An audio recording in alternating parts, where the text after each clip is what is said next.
Ward, Wildbow's return to the world of parahumans. My name is Matt Freeman, and this is my arena. No powers, no outside help. It's just you, me, and... Oh, hi. Scott, how did you get in here? I was just eating some ice cream in the other room. Are you doing the Thunderdome thing again? Yes. You're messing it up. Oh, I'm sorry. Go ahead. Continue. It's just you, me, and the arena. Welcome to Thunderdome. Are you done now? Yes. This is the weekly podcast where Matt and I eagerly dive into Wildbow's world of mistreated teabags, bullet-ridden preteens, and alien-based death powers as we analyze and interpret this ongoing web serial. This week we are covering chapters 10.12 and 10.13. Our heroes are investigating the horrible events of the last chapter and hoping to find some clues that point to specific villains and stop this tide of anger from sweeping over the city. And then they're attacked by some jerks with guns. Everyone gets hurt. Everyone causes some hurt. Everyone's in really bad shape. Matt, what did you think of these two chapters? These are some very brutal chapters. It's kind of fitting that it's following up the horrible violence that occurred but was not witnessed in the last episode. Basically, we've got a different kind of violence than I think we've seen in parahumans to date, and I think when we get to that part, I'll talk about what I mean by that. Everybody's in bad shape physically, mentally, and then I guess there's kind of it's not a bombshell, it's more of a cliffhanger bombshell at the end of all this. Yeah, what I really like about this is we kind of are coming to the conclusion of the arc is we have this chapter in 10.12, and I think we're going to get into the specifics of this a lot, where we're kind of like level setting, right? We've gone through all this stuff. We've had all these horrible things happen throughout the book. They've come to a point of like, we're right on the verge of this tide of anger sweeping over the entire place. And right before that moment, we have our character kind of take stock in everything. They look at the hero teams they've allied with and how those people are doing. She kind of looks over every member of her team and like thinks about them. She kind of has a moment of self-reflection as well.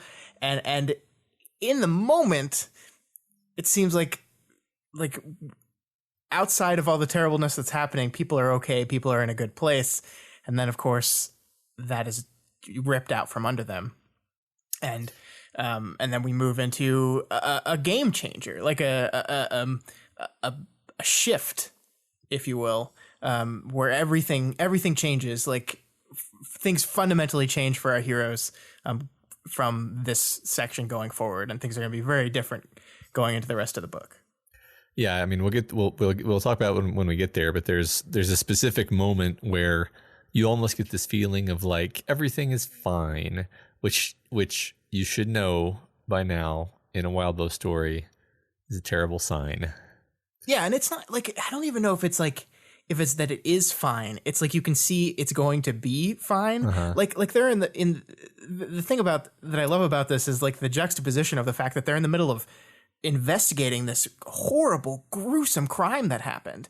Like they're still in the middle of this and trying to figure out who did this and what they're planning. So like it's not like everything's cool, but you have this moment that this moment of, despite all this badness, we've found each other, and maybe that'll be enough to get us through this.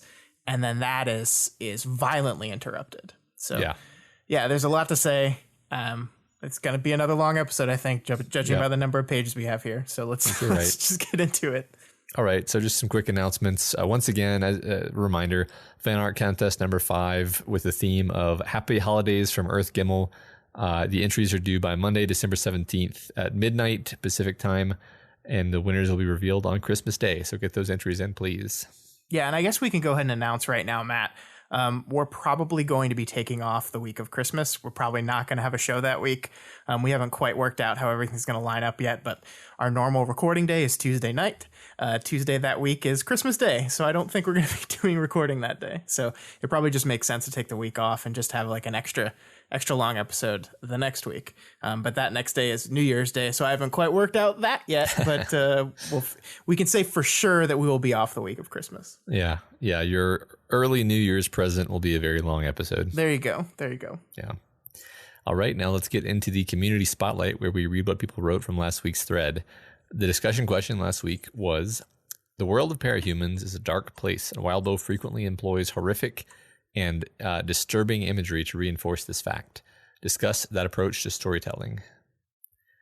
So I love this question, and it seems like there was just either a lot more answers or a lot more really long answers than usual. Is that accurate? Yeah, well, I mean, here's what happens. When I pull the answers from the Reddit thread, I always pull too much, so they seem longer. You are much better at like concisely summing up people's answers than I am. But yeah, we had a lot of really, really long answers. And I think we asked a very open-ended question. We kind of wanted to see, when you think of horror in a Wildbow story, what does that make you think about? And the range of answers reflected that. And I think the coolest thing about this question, Matt, is that the reasons why people cited for why horror works in these stories also are, in my opinion, like the reason why these stories work so well just in general. Like a lot of it was, the horror reflects on the characters and it reflects on the themes, and it's functional. And I think it's just like,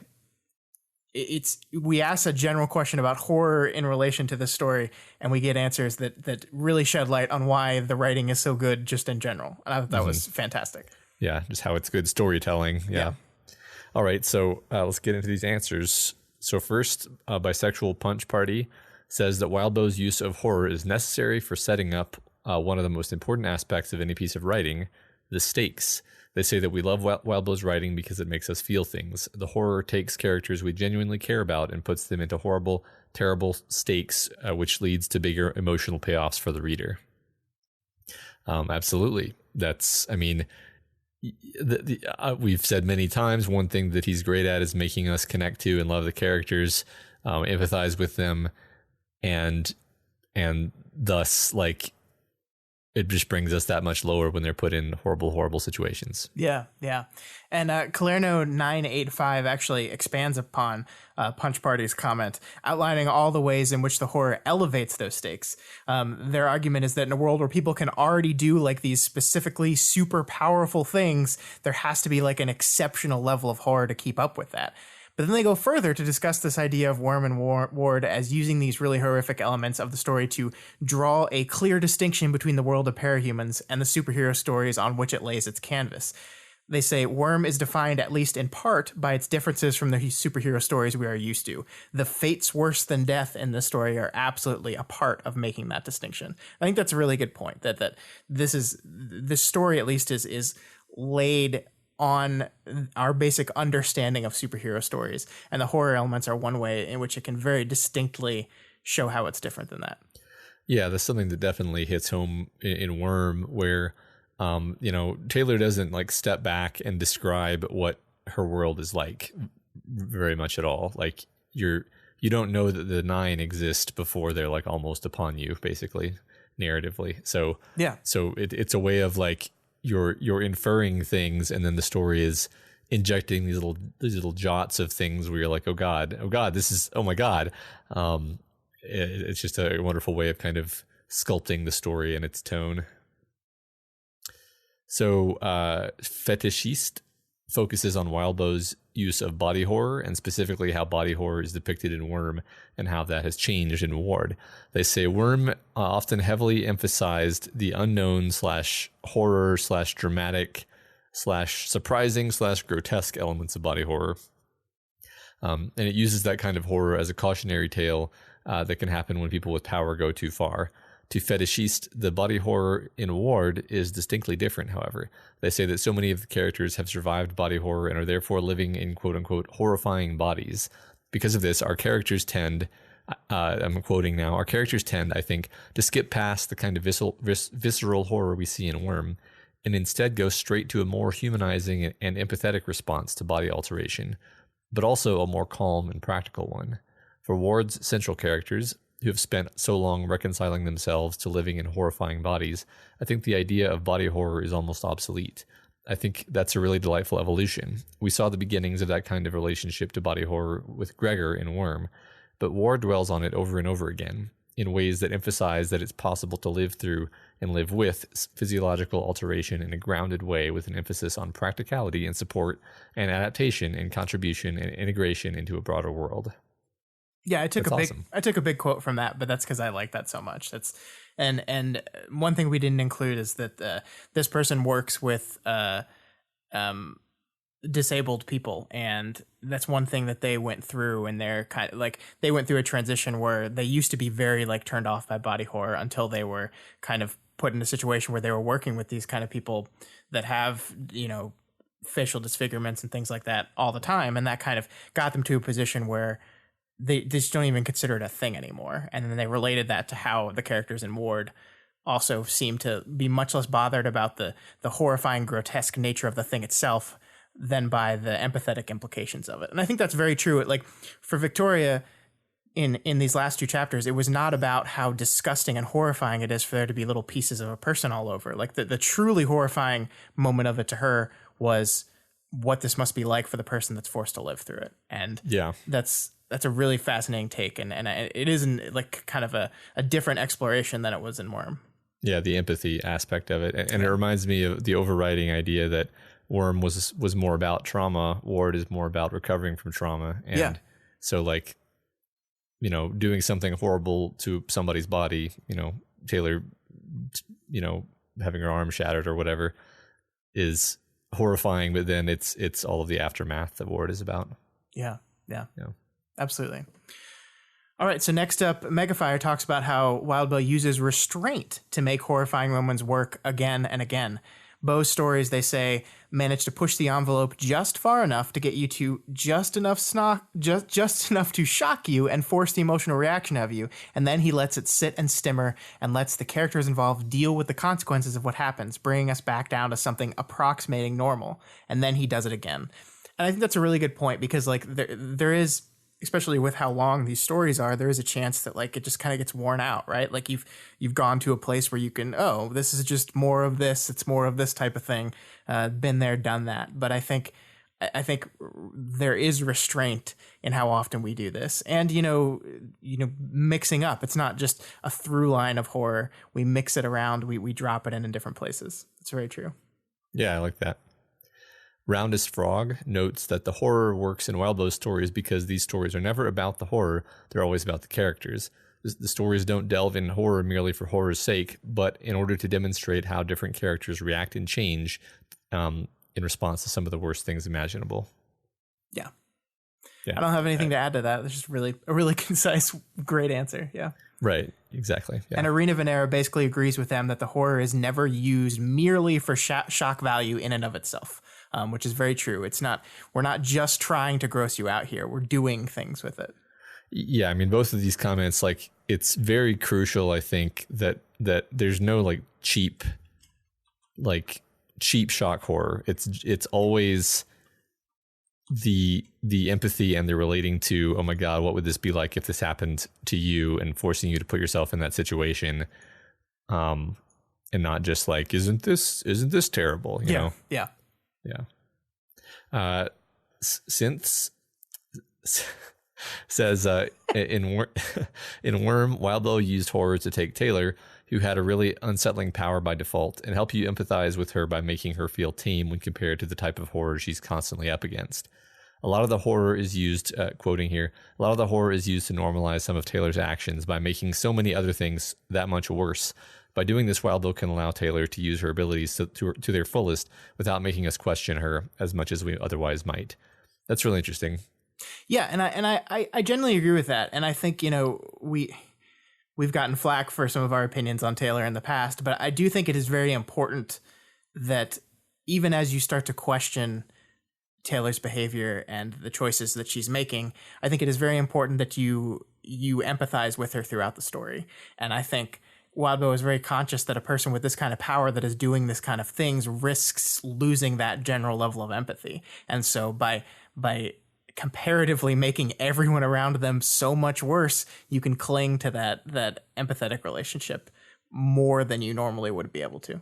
Mm-hmm. Yeah, because like intellectually you can realize like, hey, you know, Taylor's power is actually a lot better than she thinks it is. But then she goes up against somebody like Bonesaw, who's not only very like dangerous but also scary, and it kind of puts you more in Taylor's camp even more than you already are. Yeah, agree.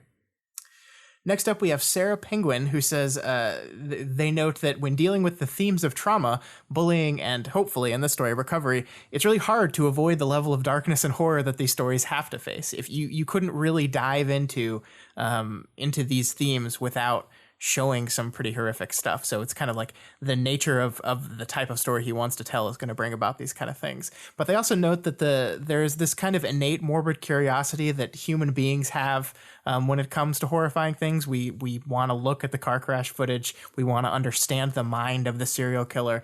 And to Sarah Penguin, these stories utilize those innate human curiosities to hook the reader. And that's a valuable tool in that. Yeah, right. I mean, I've the one thing that I think I've said a number of times is like Wildbow's stories make me feel things in a way that not a lot of. I mean, it's weird to say that like most fiction will give you like a feeling here and there, right? But Wildbow's very good at kind of playing the emotions like a harp.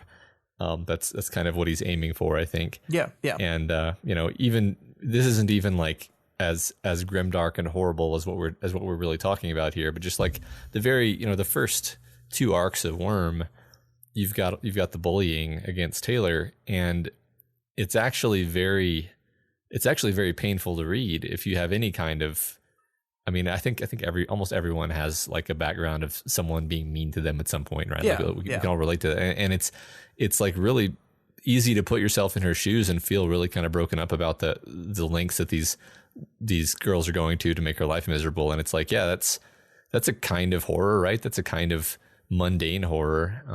Yeah, absolutely. Maybe I'm stretching the way I'm using the word there, but like, I think that's the through line maybe that Sarah Penguin is picking out here. Yeah, I think so. Tinky Forecast says the horror serves to push our characters to their extremes. A character like Victoria, who's often very composed and controlled, needs to be pushed into moments to expose their flaws. I like that. Yeah, I like that a lot too. I mean, that's a general like conflict forces characters to reveal parts about themselves, and horrific conflict enforces that horrifically. Yeah, right. It makes her have to be even stronger when the things she's facing are that much worse. Yeah, it's the whole Darth Vader and Death Star thing. Mm-hmm. You know what I'm talking about? Anyway. Stelhex says that they can't stand body horror and usually have to skip any and all Bonesaw chapters on a reread. The latest chapters, however, didn't really bother them that much because the horror in these was much more abstract and kind of sanitized. It wasn't really detailed to the level of gross body horror. And I just thought that's interesting because I think, each and every person that approaches story has different parts of things that bother them. The body horror stuff doesn't really get to me at all. But like we said last week, this particular thing really, really, really got to me. So I think it's just fascinating to see what are different triggers for different people. Yeah, I agree. It's always kind of unpredictable to me which aspects of the horror in these stories I'll view as like, dang, that's good, versus like actually creeps me out, and like you said, the one last week really unnerved me. Yeah. Beard of Valor mentions that Wildbow uses horror to bring things to extremes and forces characters to confront themes that to most existence are abstract thought experiments. I like that idea. Part of the horror element is how it creates exceptions. It's not okay to steal food unless you're starving. It's not okay to shoot a baby unless it's to save it from eternal suffering. But the exceptions to these standout abilities and the horrors that accompany them force society and the characters within it to address these themes. By pairing ability with trauma, the characters within the story are confronted with a choice. Do we institutionalize this person and take away their freedom and occupation and utility, or do we find a way to coexist and shore that person up without imposing too heavily on others? That's really interesting. Yeah, and horror as the tool to those tough questions is very important, I think. Yeah, I mean that's I'm really kind of fascinated by this answer because it's like I think I said a long time ago, like Worm is excellent science fiction, even though people don't really describe it that way. And this is one way in which it is excellent science fiction. It's that these powers, which are a fundamentally science fictional idea or a fantastical idea, are being used in ways that are exploring the human condition, which is in my opinion kind of the highest use that you can put these ideas to. Yeah. So that's really cool. I mean, I completely agree with that. I love horror movies. Like I am a big fan of horror, but my favorite horror is in which the horrible elements are used like any good genre fiction does to say something about us, to say something about who we are, about what we struggle through. And that is where, in my opinion, it is used to its best ability. And I think every time we see it in Wildbow stories, that is what it is doing. It is using these horrific elements to teach us about ourselves. Yeah. That's awesome. Cool. All right. Finally, we have to Sarwat, who makes some great points related to how horror aids in both character development and world building. These are some points that have been echoed by some other people. So the thing I really wanted to zoom in on their response was this idea of efficacy. They say that the format of episodic release is well suited to dramatic shift from non-horror to horror and back again. The genre shift is less jarring, and it falls within pre-existing and designed story breaks. This means that going from 0 to oh my fucking god why and back to 0, or at least low levels, works really well rather than coming across as inconsistent or out of nowhere. And I like this idea a lot because I think I'm always kind of looking for examples and reasons for why this particular format of storytelling is unique and has its own advantages. And I think that's something that is absolutely true here. That one of the things we mentioned is the reason why the horror in the story never gets too much is because it's broken up, there's restraint shown, and the serialized nature of the story allows that restraint to come without the tonal shifts being so ridiculous that it just becomes like absurd. Yeah, I like that idea that part of it is the medium. I also think I think a quote that I've heard you say a few times is that a book teaches you how to read it. Mm-hmm. And one thing about, well, like Worm in particular is, and this is not something that I even noticed as we were, the first time I read it, it was something I noticed as we started going through it arc by arc and realizing that the arcs kind of had a structure to them. That was consistent, and then sort of was violated sometimes to effect, and basically the story is teaching you to be okay with the tone, going from how's Taylor's home life going, how's her relationships with her friends. Now she has to fight somebody who's trying to saw her skull open with a circular saw, and then back to a relationship drama again. Like the book trains you to do that so that it's not jarring. I think some of that certainly is the medium, and some of it is the way Wildbow just sets your expectations through how he writes the story. Yeah. I mean, that makes me wonder what it would be like. Because, I mean, the one thing that I have never experienced with these stories is doing what a lot of people do with them, which is binge reading them, right? Mm-hmm. I mean, many people that love this book, like, picked up on it after it was finished, but they didn't read it in a controlled manner. They read it until they passed out, and then they read it again. And I wonder, like, how much of that tonal shift that we say works very well in a serialized format is damaged when you binge it in that kind of way. Like, it's something that I have no way to relate to or guess on, because I've never read any of these stories this way. So I think that's an interesting enough comment that I kind of want to address it, actually, because I binged it pretty hard. Mm-hmm. And I feel like it's almost like there's two stories that are twining around each other. In Worm, like, I'm thinking of Worm because Worm it's a whole thing in my head, whereas Ward isn't finished. But it's almost like there's two stories. There's the story of Taylor, and there's the story of Skitter. And when you're in the story of Skitter, you're kind of excited to get back to the story of Taylor and find out what's going to happen with her relationships, because usually they're left in limbo and then Cape stuff happens. And then you don't really, the pieces don't fall until the end of the arc, or maybe the beginning of the next arc. And when you're reading about Taylor's personal life, you're excited to know what's going to happen next with Skitter and her Cape battles and her rising empire, or whatever complicated thing is happening. So that's one really interesting thing that I don't think I've ever really verbalized about. Especially, it comes through especially when you're binging it, because I don't know if you're consciously, aware that this effect is happening, but there's this clear sense that you're being propelled forward by the excitement of finding out what's going to happen in the other branch of the story that you're not in right now, even though you're enjoying the one that you're in also. That's really almost like- interesting. Yeah, I've never really said that out loud, but I think that's always been in my head somewhere. Yeah, I like that because like it's like, you know, there is a difference between being able to click next chapter and not having that ability. But what you're saying is there's still demarcation marks structurally throughout the story, even though you're not physically, you know, separated from the story by it not being written yet. There's still, the story still within its own structure, like has clear separation between these things. So it's not totally jarring when you move between things still. I like that. Yeah, right. It keeps things separated for you. Yeah. Cool. All right, let's move on into the chapters. Great answers as always, guys. Thank you. Yeah. So we begin 10.12, and the weight of everything settles on Victoria as she lands on the bloodstained snowy field. The other heroes interested in the matter converge on the scene of the atrocity.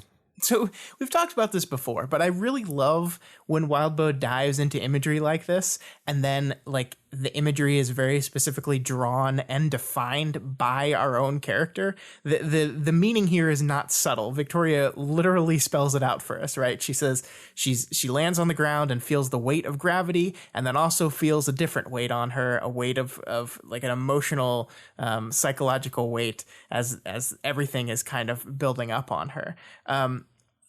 But it, like, it being obvious, it being spelled out imagery doesn't make it bad. And I think what it does here is kind of reinforce that Victoria has switched back into a mode that went missing the last couple chapters, right? Like we talked about last week, how the second half of chapter 10 and basically all of chapter 11, Victoria was not herself, that she was going through a lot of stuff, and she was kind of, I don't want to say compartmentalizing away because that has a lot of implications in the story, but she was pushing away certain thoughts in order to very clinically make it through these difficult moments. There was very little input from her internal monologue. In fact, if you go back and read the Kate meeting at the end of 10:11, you'll really notice how like it's almost all dialogue. Like there is no kind of narrative direction from Victoria, or very little narrative direction from Victoria between all these lines of dialogue.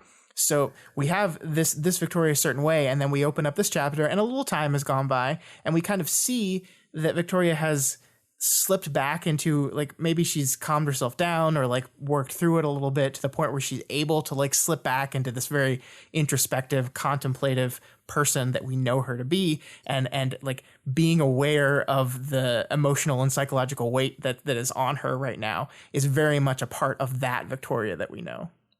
Yeah, it seems like a very Victoria thing that she can cope as long as she's moving forward and feels like she's dealing with things. Mm-hmm. And, you know, the last chapter, the last couple chapters were her being caught up in something that was so emotionally salient and perturbing her so much that she all she was doing was kind of hanging on and just getting through it. Yeah. But now she's doing something about it. She's working on it.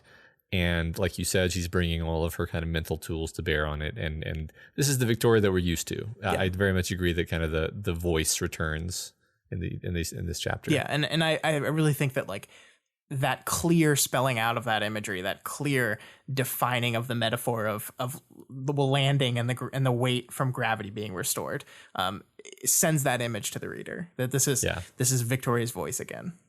Yeah, I agree.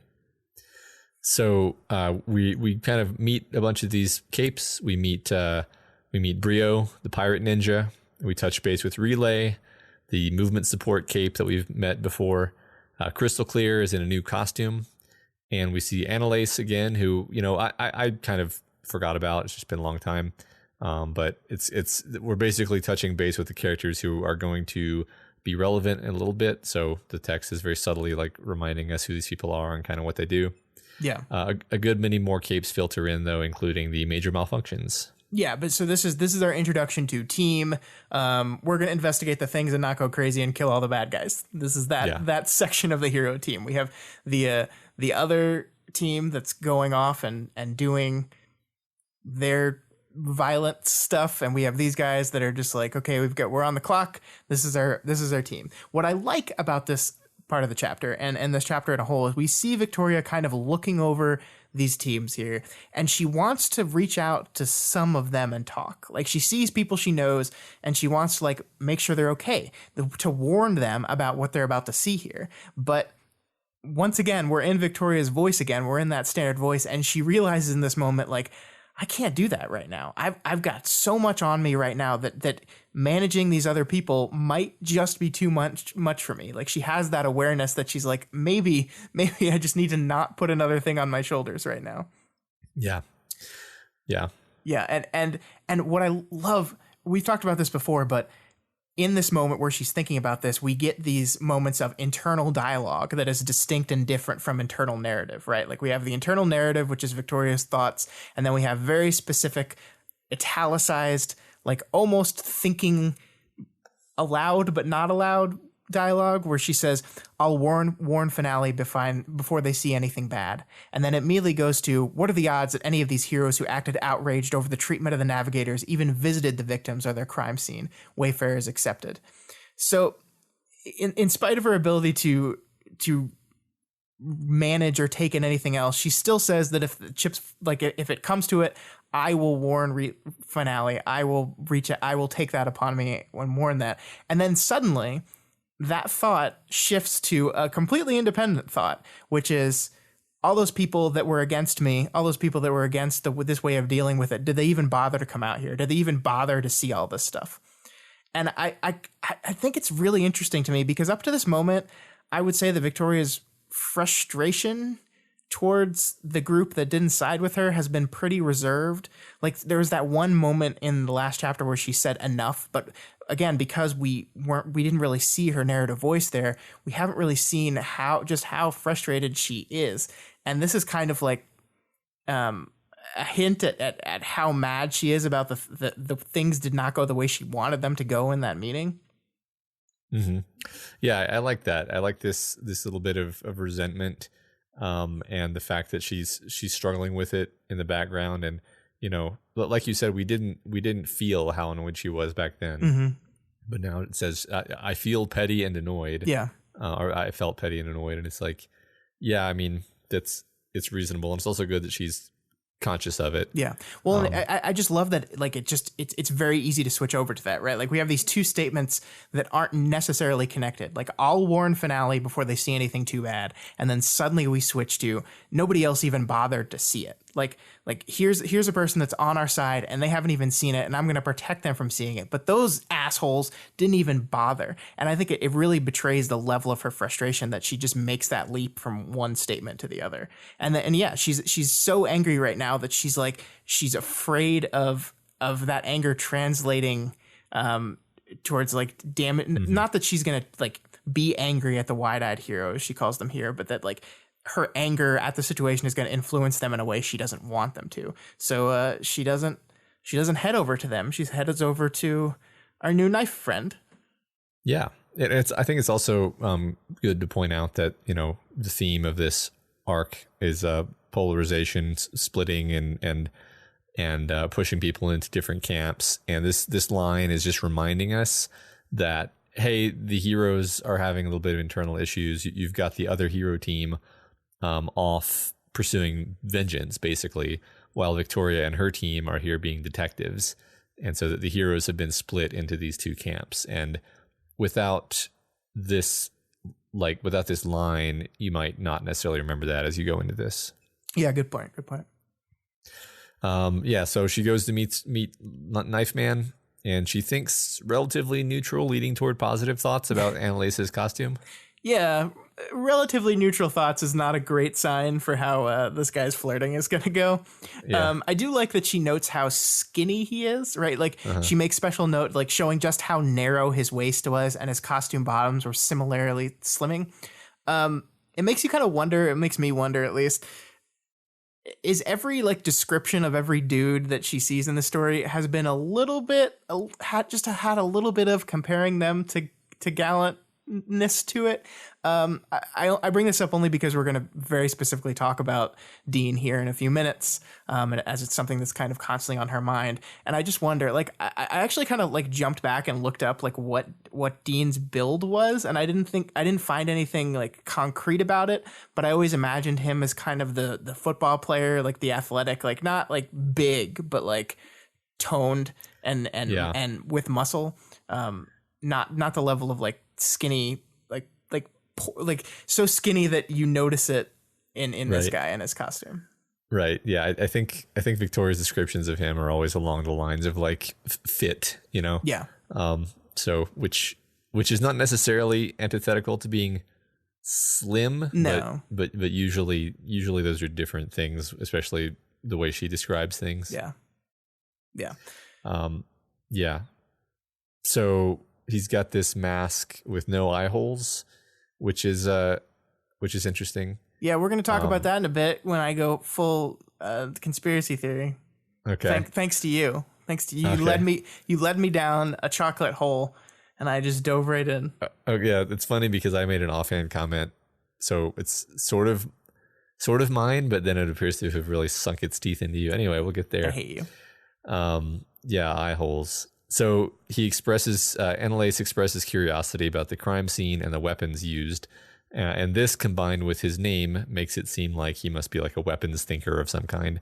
I like the line, or Occam's razor, the guy with the blade theme said. Yeah, just fun with wordplay. Just Wildbow having fun with some wordplay. It's always good. I think that like, you know, we don't talk about that very much other than it's like, oh, look, it's fun with wordplay. But I think that does give like a certain amount of energy and propulsiveness to your writing when it's just like when you can kind of chuckle to yourself as you read as like, oh, that was clever.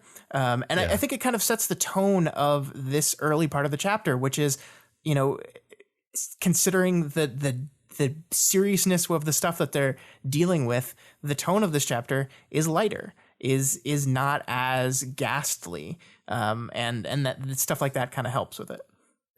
Yeah, absolutely. And also this is Wildbow's thought, but it's Victoria's thought, you know? So we're learning a little bit about our protagonist's sense of humor and making them a little bit more endeared to us. Yeah. It's like she just told a joke to herself. It's great. Right.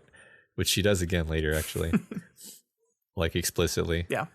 So Annalise is able to actually point out that the bigger member of the attacking team did the deed, tried to mercy kill Scaffold, but failed to.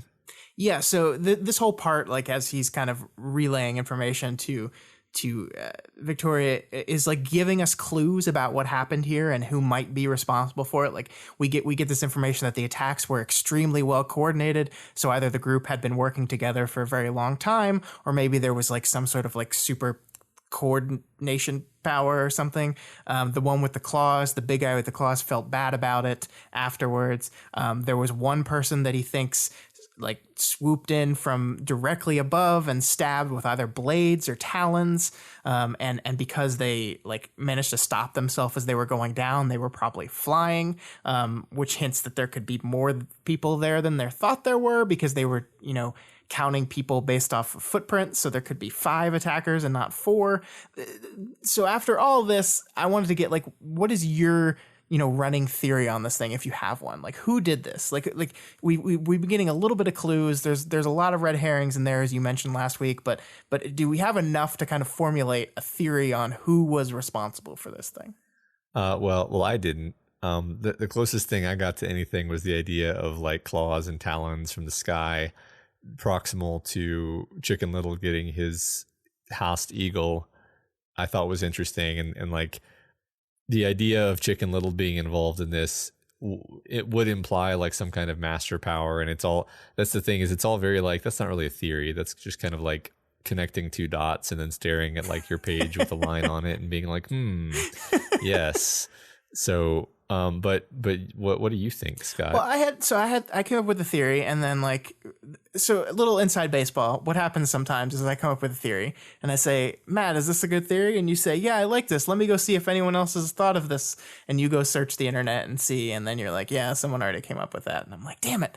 But we're gonna talk about it anyway. I was thinking about like, well, what if this is just Chris? Like, and I haven't quite worked out the detail of like how he would not be on Shin anymore and back on this universe. But bear with me here. Like, we know that he has a form that can fly and has talons, right? We know he's got bigger forms with weapon. Like, what if the dude can like change between his forms way faster than we thought, and he's just like cycling through forms? And then like the thought process is, well, then the big one, maybe that was one of the ones that has like an emotional attachment to like regret or that the forms think differently. So that one looked on the scene and looked on the carnage and said, oh no, I regret that I did this and want to fix it. I don't know if that has any like if that's going to work. I kind of like it. And I know we got a Chris interlude today that it probably, my theory has immediately been proven wrong by the time people listen to this thing. But I don't know. It just seemed to fit in a fun kind of way for me. Yeah, I like that. As soon as you said it, I was like, you know what, even if that's not the case, that's a really fun idea. And like, it's fun because the only expectations it breaks are ones that could very easily be lies by Chris, which makes it even more fun. Yeah. So yeah. I was like, that's cool. Yeah. Cool. I mean, and a lot of this is, you know, predicated on the fact that at the very end of these chapters, we get the moment where there's obviously going to be a Chris reveal. And so it to me, it just makes sense if in this moment we're going to reveal something about Chris, it's going to tie in to the thing that's been dominating the last few chapters. That's a little bit of why my mind kind of went there. But again, it's just theory. I don't know.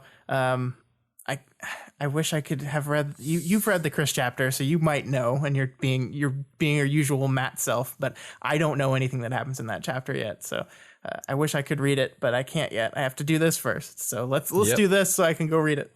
Yep. At this point, I'm just glad that I've perfected the art of not leaking any information to you effortlessly. So Annalise expresses some doubt that various of the heroes present can really handle the level of carnage that they're about to witness, as the plan is, of course, for Lookout to use her past camera to basically replay the crime. So like everyone present is going to see all this horrible stuff happening. Yeah. Yeah. Like with future knowledge of how this chapter is going to end, what we're doing here is actually like really, really clever, because Victoria's conversation with Annalise allows us to like fully take stock in everyone around us. We started with her friends, we move on to her team specifically, and then lastly, we kind of talk about Victoria herself. And I think this is actually laying a lot of groundwork for what's to come, but I think this is the start of us building to the moment of the gunshot cracking across the land. So this whole conversation where we're going through each of these hero teams and being like, well, what about them? Well, what about them? Mm-hmm. Well, what about them? I think it's a great kind of groundwork in that regard. Yeah, and this is an example of Wildbow doing multiple things at once, is we're learning about these teams that are present. We're establishing this, I don't know if I want to call it a bond, but, you know, we're establishing the interaction between Victoria and Annalise, getting to know him a little bit. And, of course, we're establishing who is present so that when guns start going off, the text, you know, has already painted that picture for us. Yeah, I like that. It's doing the geographical heavy lifting while also serving a narrative purpose. Yeah, exactly. So there's this one moment here that I wanted to focus on before we leave, because Victoria is talking about the major malfunctions to Annalise, and he basically mentions that, hey, they fought an army of teacher thralls last time, and they did pretty well. But then she like immediately clarifies that, like immediately walks it back and is like, well, to be fair, they were just like B-level thralls. The really good ones were at the prison. They didn't do that much.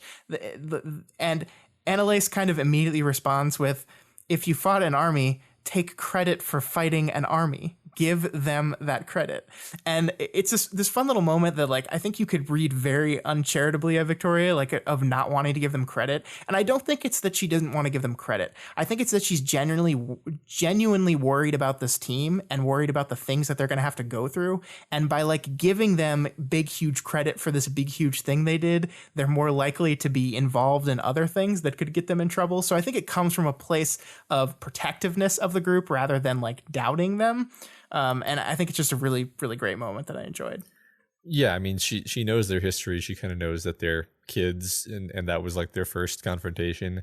So on the one hand, wants to give him credit. On the other hand, wants to be like, well, maybe it was just luck. So yeah, I kind of understood where she was coming from, but also his response kind of makes you like him a little bit because he's like, yeah, I don't know, standing up for them, I guess. Yeah, I think it's a really endearing moment to him. Like, look, no, if you did something, you deserve credit for it. Like, allow yourself that. Like, don't quantify your success, qualify your successes. Like, take them. Yeah, you've earned them.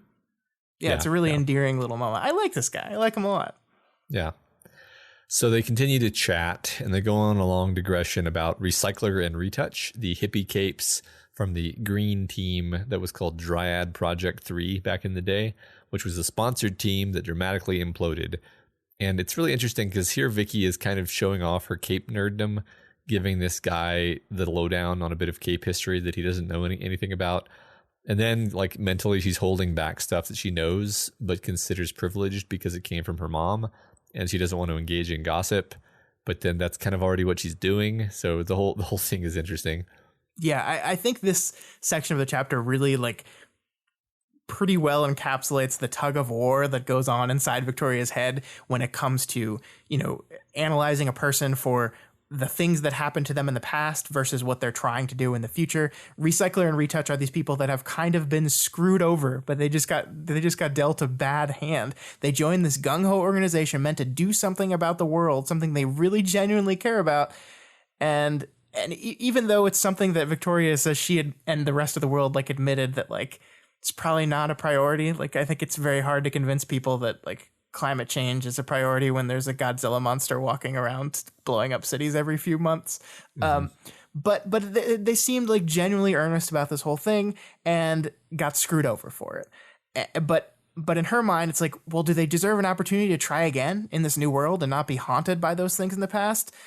Yeah, but also I know these things about, like, they have been damaged by this. They're changed by this. And it's like this push and pull between, like, well, do they deserve the benefit of the doubt? Do they deserve to be, like, given this chance? Or should we be constantly worried about them because of these bad things that happen? And that's like Victoria. Like, that's fundamentally what she's dealing with throughout most of the story so far. Yeah, I mean, you could even say it's slightly what's happening with her take on the major malfunctions, where she's like, right.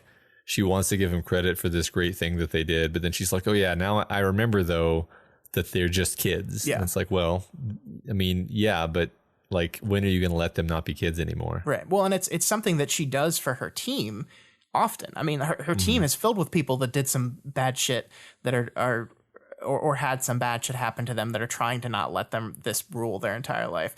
And like, I just remember that, like, just I don't believe in forgive and forget, this idea that, like, that she didn't want her memories of what happened with Amy to be deleted from her, because if those things were removed, like, those memories being there means that she'll never fall for it again. Like, this idea that, like, we have to remember the bad things. We have to consider the bad things because we have to protect ourselves from those people doing those things again. And it's just this, like, constant war inside her when I think she genuinely wants to give people the second chance they deserve, but she can't help but think of those bad things. Now, in this situation, it helps that the information that she was given about the bad things that might have happened to these people as a result of all this stuff was given to her from her mom.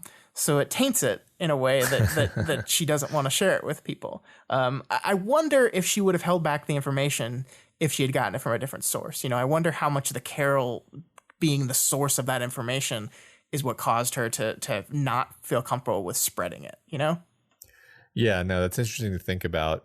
I don't know, obviously have an answer. But yeah, I mean, it's also interesting that she thinks about her mom and doesn't, like, immediately, like, flinch. True. Or, yeah, that's...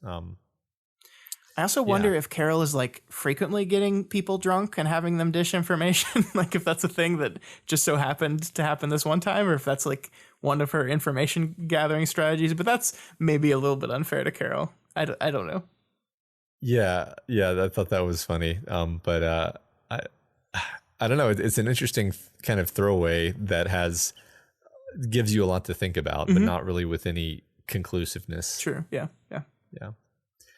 So before she can join her team, who arrives after she does, Annalise says that he wishes she joined Foresight.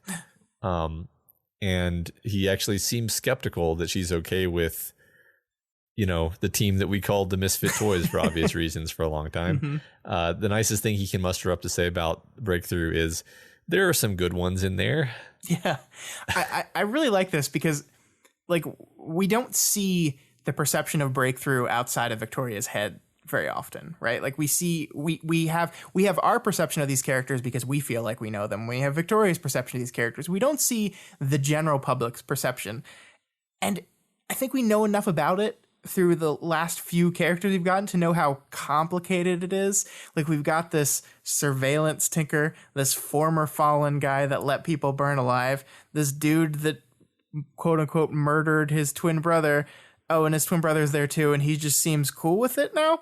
The former Slaughterhouse 9 member. Oh yeah, there's this kid that turns into monsters, and also he just went to go rule a planet. Like from an outside perspective, this is a very worrying group. Yeah, and it seems like a lot of people also know about that. They don't know actually what happened to Victoria, but it seems like a lot of people are like, yeah, I know something about the asylum. Right. I know that you went into the asylum for a while, wink. And like, I'm sure everyone just assumes the worst, Yeah. And I love the result of this though. Like this, are you sure you're happy with these guys? And it causes Victoria to kind of look over and we kind of see the scene playing out, like where there's no dialogue to go along with it because she's too far away, but we see this team interacting with each other and we see, Ashley being protective of Kenzie, making sure Kenzie is not seeing the scene. We see Sveta looking very happy, and then she comes over there and joins the protecting of Kenzie. So we got this quick beat where Ashley and Sveta are teaming up to do something. So maybe a hint that, whatever awkwardness between them is maybe patched up a little bit. We look over at Rain and she says he's transforming and gives this very Victoria line about how, I don't know if he should be freed from his burden, but as long as he's working towards working it off, maybe one day he should be. She comments about how Tristan is like talking people through the scene and once again being his charismatic, natural leader type of self that is kind of controlling everyone and entrancing everyone with his voice. She looks over this team that anyone else would be like extremely worried about and scared of, and she says, "I like them."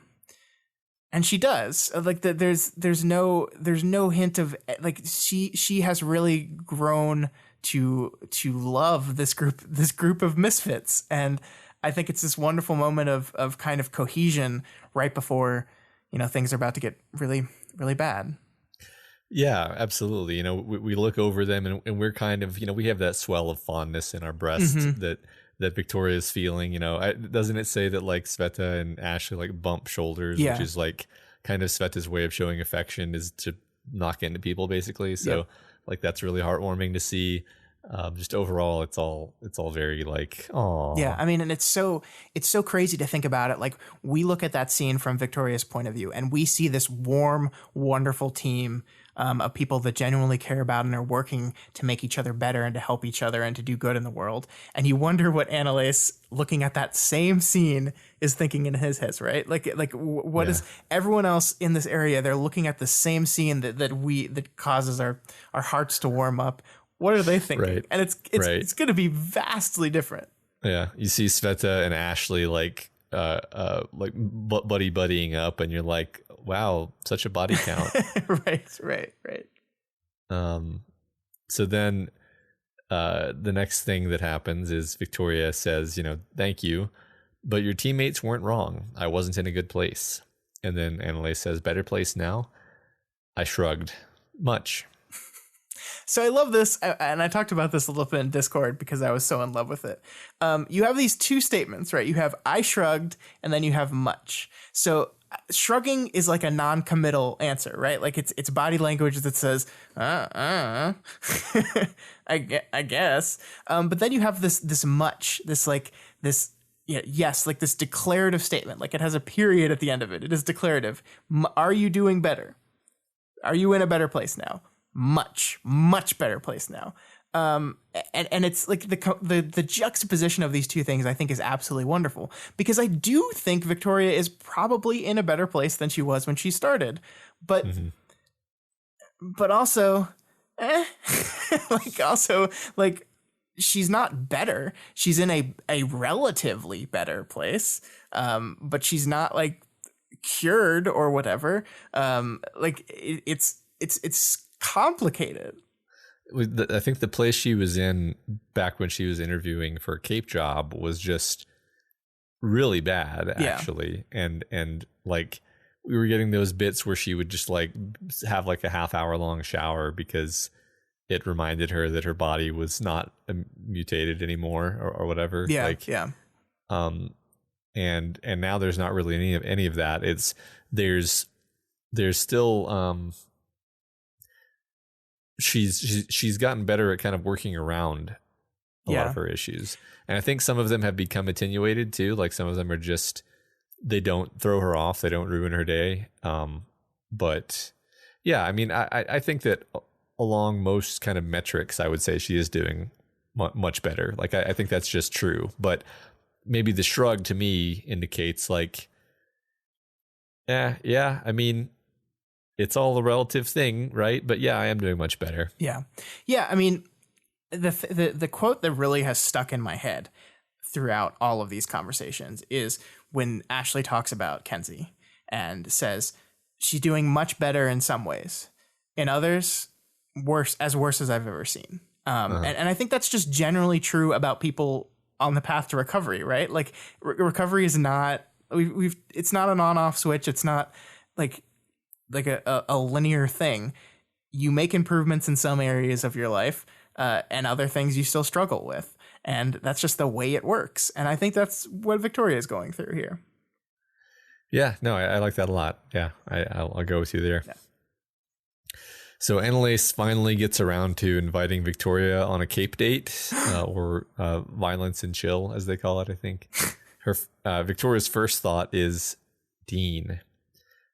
So although Annalise's approach may be a tad on the inept side, he does manage to remain calm and cool as Victoria gives him a hard maybe. Yeah, so there's a few things I want to talk about here. The first is Annalise's wonderful, awkwardly bumbling conversation here that he makes his way through. I love it. It's like a naturally awkward conversation, so like I completely understand why it's difficult to work through. Like he asks her out, and then right away he's kind of like brutally honest with her. He's like, "Look, I need to be honest with you. I know about the asylum. I know some of the stuff that happened to you. I'm aware of this stuff, and I feel like I have to let you know that I know, or I'm just being dishonest with you." And I think there's some credit that needs to be given there, right? Like that he's not like hiding the stuff. He's not going to deal with it later. He's being upfront and honest with her. And Victoria agrees with that too. I think it's a very uncomfortable situation for her and she's not sure how to deal with it. But I loved this quote at the end of this whole interaction where she says, "It raised my guard and lowered my walls at the same time." And I think that's complex and great. And it's her dealing with not knowing how to deal with it. It's a wonderful piece of writing because it conveys a very relatable psychological movement. Yeah. That I've never seen expressed before.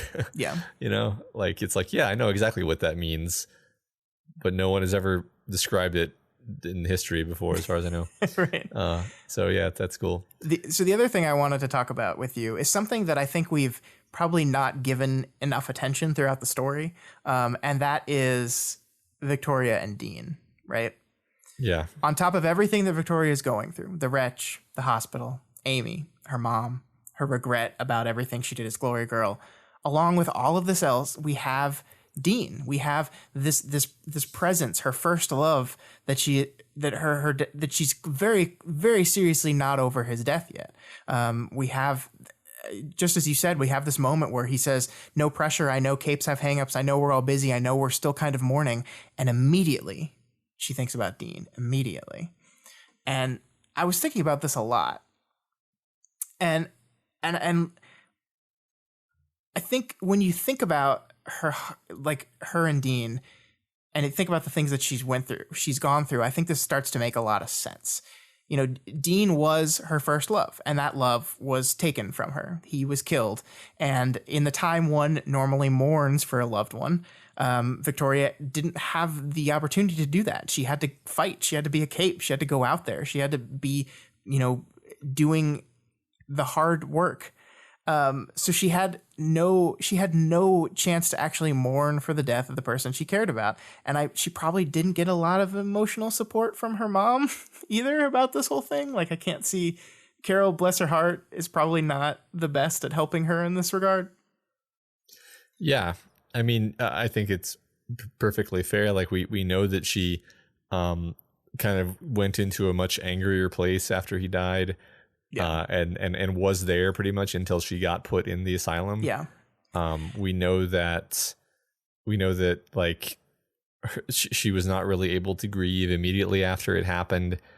And basically then all the weird stuff with Amy, like basically her love for Dean was sort of overwritten by this kind of imposed love for Amy, which probably messed up her recovery. And also we know that, like, one of the things she thinks about in the first arc as she's having all of this regret and loss and all these terrible feelings pushed on her by Snag is Dean. Like, the memory of his death is one of the like first things that bubbles to the surface. Yeah. Yeah. And I think that brings us to, the time when she's in the hospital, and, she's got this love for Amy coming through. She's got that's forced on her, and she's also got this idea that her first love, the first person she loved because of what happened, has now, like, been by default become her last love, right? Because, like, in this state, who's gonna love me?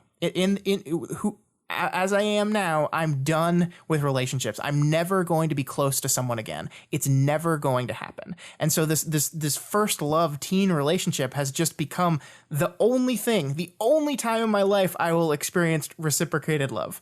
And that puts so much more on it. And then suddenly that changes. Like, she had to live in that for 2 years.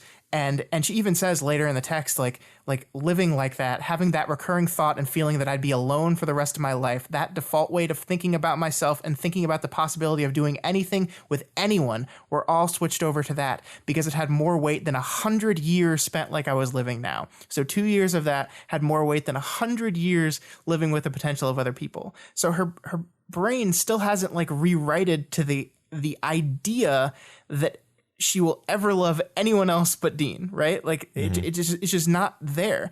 And so, like, the mourning, like, and I don't want to take away anything from her. I think she legitimately mourns and loves this person. But I also think, like, the idea of Dean has moved beyond just him as a person and is this thing, this moment in her past that she had kind of written off as the last chance at something. And now that has changed, and she just hasn't rewrited herself to the fact that that's not true anymore.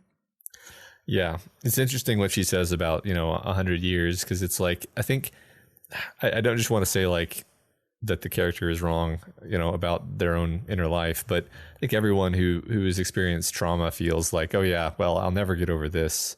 This is how I'm going to feel forever. And that's never really true. Like, about anything in life. Yeah. I mean, whether it's a breakup or a death of a loved one, I think you say, I'm never going to get over this, up until the day that you find that maybe you have. Yeah, exactly. Yeah. Yep. Yeah. So, interesting bit where, he mentions, like, the reason he knows about the asylum is that he had a friend who was in the asylum, and she asks how his friend is doing, and he says, gone, long gone, which is a mercy. Sorry, I said.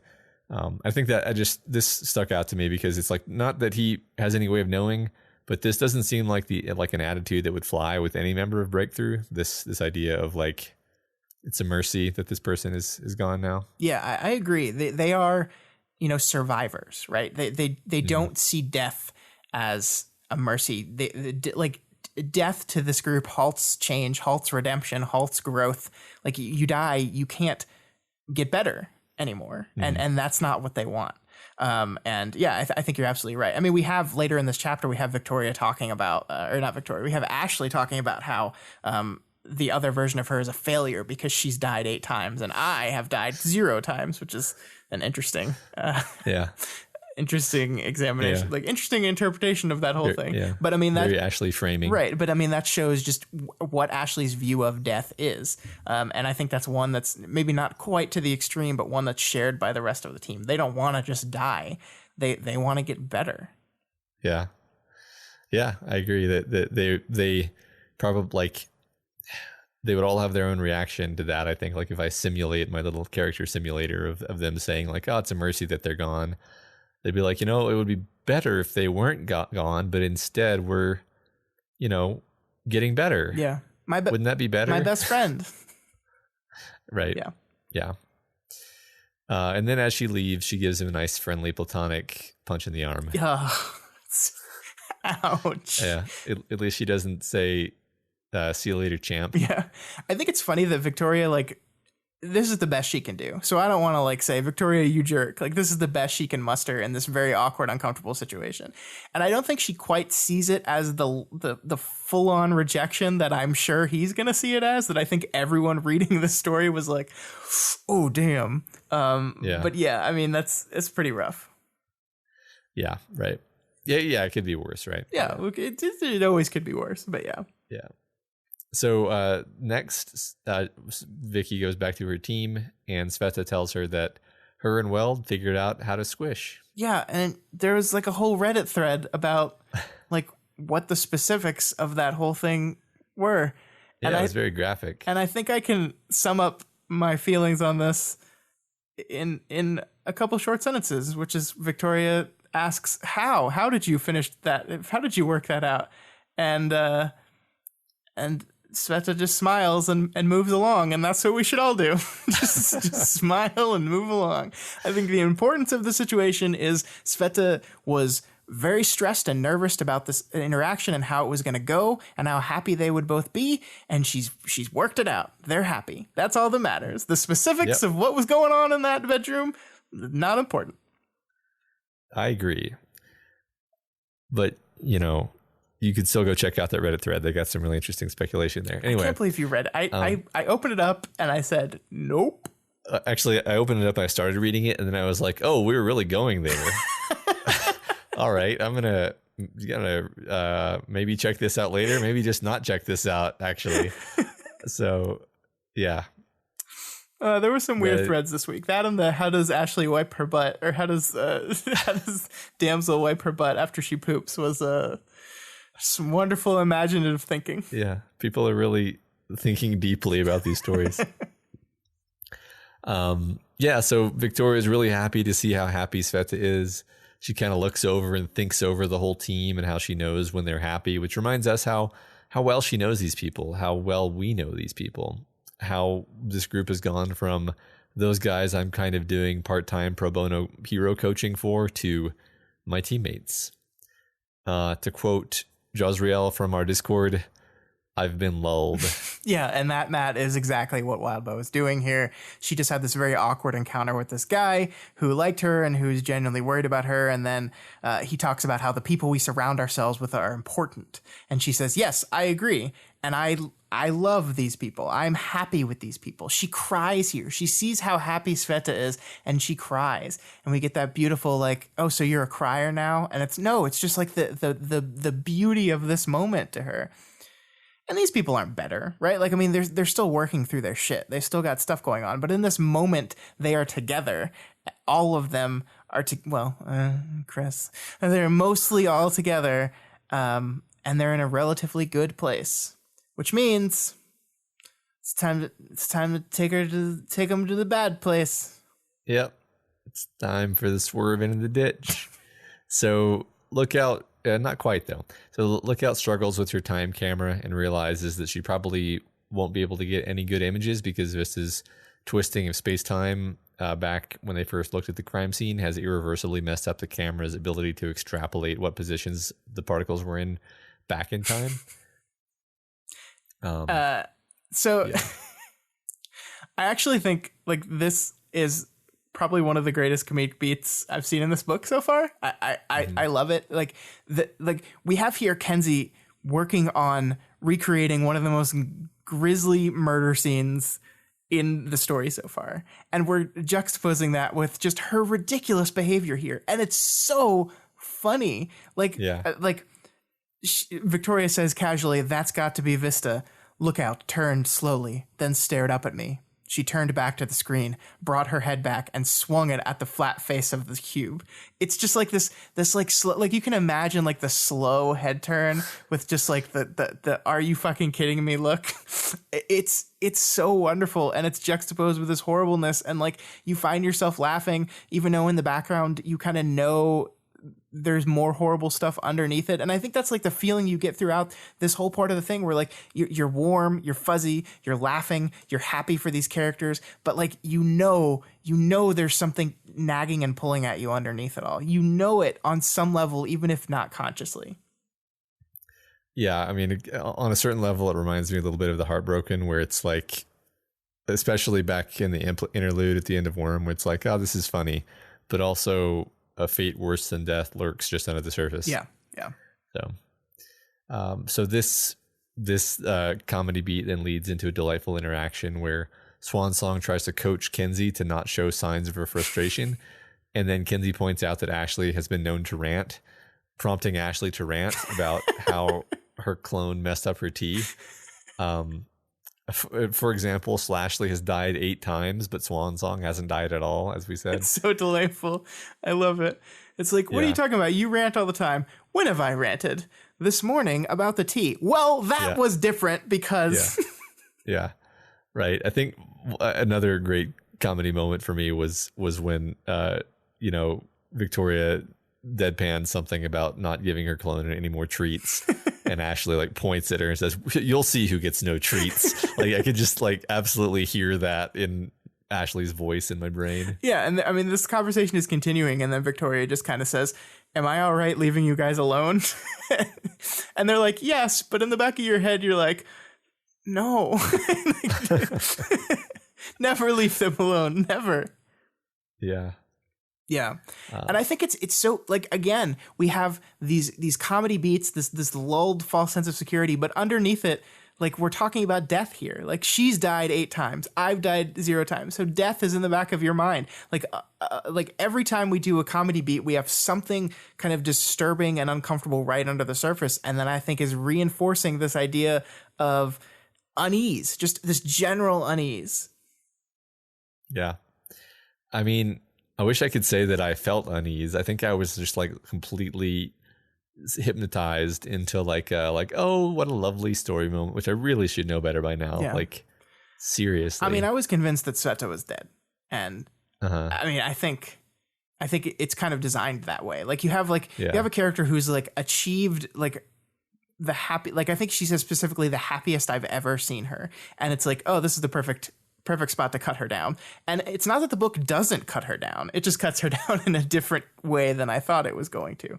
And so I definitely read this with like, I was enjoying the moments. I was enjoying the comedy. I was enjoying the writing, but I felt like we were being pushed somewhere. And I kind of felt like the book wants you to know that you're being pushed somewhere. Like I don't think it's like sneakily like making you happy just to undercut you. I think it's like it's doing both at the same time. It's pulling at your heartstrings while pulling at your scared strings. Yeah, right. I think that's the trick. That's the trick, is that like intellectually that bad things are going to happen because it's a book. Right. But like in this moment, it takes just enough time that you lower your defenses, just enough, I think, for me anyway.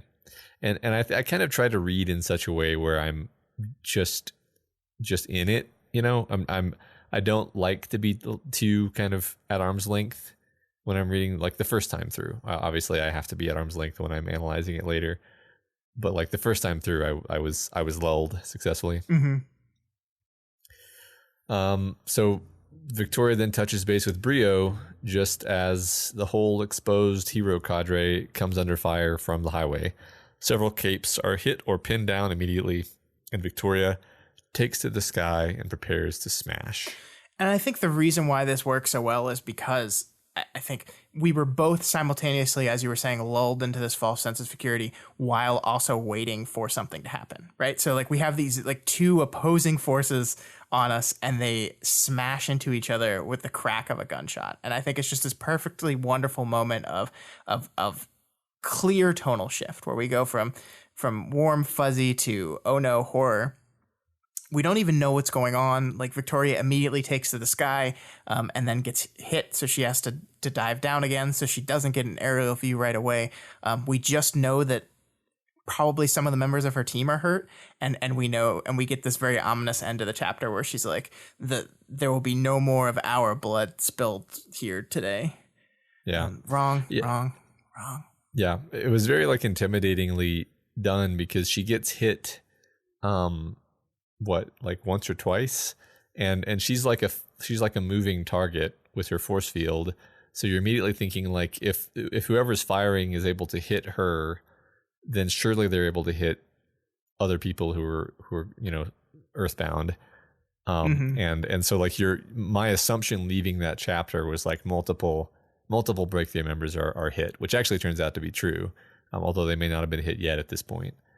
So I like how like the severity of the attack is conveyed in kind of this indirect way. Sure, Like she doesn't look down and say like 10 out of 15 people were down. Like it's not quantitative. It's kind of just cool. And it's because like her bird's eye view is kind of temporarily taken away from her. Yeah. And then I mean, I don't know if it's in this chapter or not, so I might be jumping ahead, but I love the moment where she jumps up, like she flies up to get a bird's eye view, gets hit, has to dive down again, hits the fence, grabs the two pieces of fence, and like I think it's at the very end of this chapter, she jumps into the air and flies into the air again and says bullets are whizzing around her as she flies up, and she just doesn't care. Like there's this really moment of I don't give a shit anymore. I'm pissed off and I'm gonna take out these guys, and it's wonderful to getting into her frame of mind as we move into this fight. Yeah, absolutely. So 10.3, no 10.13. Those are different numbers. So this is a combat chapter, but it's got a different tone, I think, than anything we've really seen in Parahumans up to this point. Because like there were guns, there've been guns before in this story. There were guns in the Fallen battle. There were a lot of guns there, but that was like a big cape battle, and there were some people with guns present. And Victoria got shot, and that was shocking. But she was like practically the only person who got shot. This is a heavily armed and armored ambush, primarily using firearms on unprepared capes. Yeah. It just feels very different. It does, especially for a hero fight, right? Like this is not about winning anymore. This isn't about stopping the bad guys from doing the crime. This is just about surviving. This is just about getting through this, getting to the end of this. And as we go through this chapter, as we talk about it, like the heroes, quote unquote, win in that they're not all dead. But like, right. But we'll see throughout the chapter that like failure point after failure point occurs for all of our characters. Like we're seeing people hurt. We're seeing people fail, at least in their perspective, fail. And it just kind of happens again and again and again. And it's rough. Yeah. And heroes do die, which is, I don't remember how often that's happened so far in the story on the good guy side, but not often. No. Yeah. Yeah. So Victoria takes the two wooden planks that she's grabbed and she drops them from the sky, then swings around and attacks when the impacts of the planks provide a distraction. She keeps her aura off as she beats the fuck out of people with her fists, occasionally using flickers of her super strength to throw or smash people. So I think there's a whole lot to love about this. The things that I love is kind of like you're very confused as to what the hell she's doing at first, because like she jumps up into the sky and she like braces her face and drops the wretch. And you're like, what are you doing? It's cold up there. Why? Like, protect yourself from the cold. There's not anyone around that can get hurt by the wretch. Why don't you just drop it like mid-dive instead of dropping it right now? And then you learn later that she's doing this for a specific reason. She's building up ice and whiteness on her costume to kind of help her blend in a little bit. And then you're like, why are you carrying these pieces of wood with you? That doesn't make any sense. What are you doing? And then she drops them as a distraction. it's all very like planned and controlled. And we had the end of this chapter, the last chapter ends with her like pissed off, flying into the sky like she doesn't give a shit about the gunfire going off. We have all these moments that would lead you to believe she's going to go on a rampage. And she does like kind of go like berserk, that she's just like kicking and punching the shit out of people. And like she's really brutal, but it is all like, it is a kind of controlled, focused warrior monk-esque brutality, right? Like even when she uses the wretch, she's like thinking about how controlled it is, how like, I know it unfurls out slowly, so if I just turn it on real quick for a quick thing of super strength, I can get it out. Like it all is, as angry as she is, it is all very coordinated, controlled, handled, kind of chaos. And I think that's not something I expected going into the chapter. And that's why I kind of like, the text almost like intentionally confuses you at first. Like, why are you doing that? Oh, okay. I get it. Huh. Okay. So you're doing all right now. Yeah. You see, she has this fairly nuanced strategic plan. And even when things aren't going her way, she's able to almost channel the anger she's feeling into like a cold focus that helps her solve the problems. Yeah. Which we see a few times. Yeah, right up until it doesn't. Yeah, right. So yeah, like she's attacking. When she finally does use her aura, she gets an unusual reaction, not like the one we've seen so far in the story. And I like how like the fact of this new reaction is kind of gradually revealed to us over the course of this chapter and what it might mean. Yeah, I do too. It's one of those kind of chapter-long mysteries, and like the mystery is not solved by the end of this chapter. Like we know that there's something affecting these people, and it's causing her aura to behave funnily on them. We don't know who it is, but I like how it doesn't hold that part of the mystery, right? Like it's not like we don't always have to set something up and then just leave it dangling there. We can give you some of the resolution. I think it helps you kind of understand what's going on a little better. If we had like left this as an unknown, I would just be like, well, what's that for? Yeah, right. Or it would just be like you wouldn't even like think to wonder about it, you know? Yeah. So yeah, like you said, she's a brawler here. She's punching, she's elbowing, she's smacking people with their own weapons. It's like very visceral fighting, even though she's being very tactical about it. She's being brutal. And then when the enemy capes catch notice of her, there's a creepy girl and a guy with a non-flaming axe. And the axe is just like really intimidating to me. Just in case there's any confusion out here, we don't call it a fire axe. It is the kind of axe emergency workers use to chop through doors. This seems like totally unnecessary though, Matt. I mean, like what kind of person wouldn't know what a fire axe is? Yeah, I don't know. I'm just completely blanking on this one. The kind of emergency workers. I laughed out loud when I said that. The kind of emergency workers use to chop through doors. Wonder if it was like red and I wonder if there's anyone that joined us in Ward that doesn't understand that reference because they haven't gone back and listened to We've Got Worm. Well, good luck figuring it out. Okay. So she decides that she'll try to avoid the power that the bad guys might have. She doesn't know what it is, but she's gonna just basically be like, well, Manton Limit's always kind of safe to rely on. So as I like approach them, I'm going to approach through the mass of unpowered attackers. So she just kind of like wades through them. Human shields. Yay. Bad guy human shields. Not again, very tactical, right? Like it is interesting here that like it's controlled chaos. Like you're absolutely right. I don't want to undersell like how brutal and like she is a brawler. She's like beating the shit out of people. Like she's like using her strength to rip assault rifles and break them and then beat people on the head with them. But yeah, it is in a very tactical kind of way. Yeah, until this moment, which, you know, it's kind of not her fault, where she accidentally destroys the arm of one of these unpowered dudes.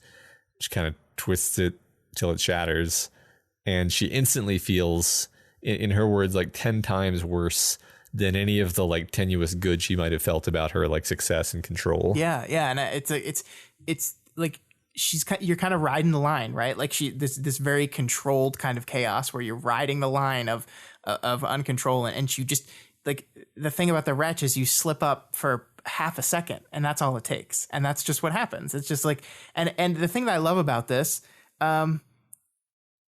there's nothing like particularly bad about this compared to what she's been doing to other people. I mean, she's been smashing dudes in the face. She breaks a dude's jaw. She hurts a guy's arm, but like they're bad guys with guns. Yeah. I mean, that stuck out to me too, because I'm like, I mean, you put that in a cast, he's not going to die probably. Right. But so, the important part is not the damage, right? It's not that she did damage to this guy. It's that it was damage that she didn't want to do. It was a temporary loss of control, and that is the part that she can't deal with. Right. And it was the wretch that did it. Right. Yeah. So, I mean, I get it. I get it. It's just like, you know, when you're being objective, which of course she isn't being objective, and that's the whole point. You're like, you know, you're fighting for your life here. But this is doing important setup work too, Matt. And this is wonderful in the moment. It's a character beat for Victoria here, but we're also moving towards Sveta doing a similar thing in a similar situation, with a similar kind of objective understanding behind it. And she's going to react in a similar way that Victoria does. So we're kind of laying the groundwork for that kind of emotional thought process.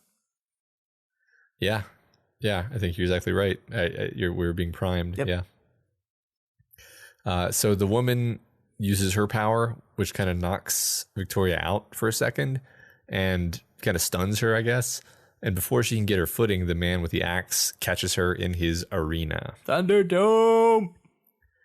I just adore the otherworldliness of the description. Yeah. It says a ring 30 feet in diameter, and past those 30 feet there was nothing. Some of the cars and trucks had been cut apart, but the pieces still stood. Not white, not black, not gray or anything neutral. It made my head hurt to look at it and to think about it.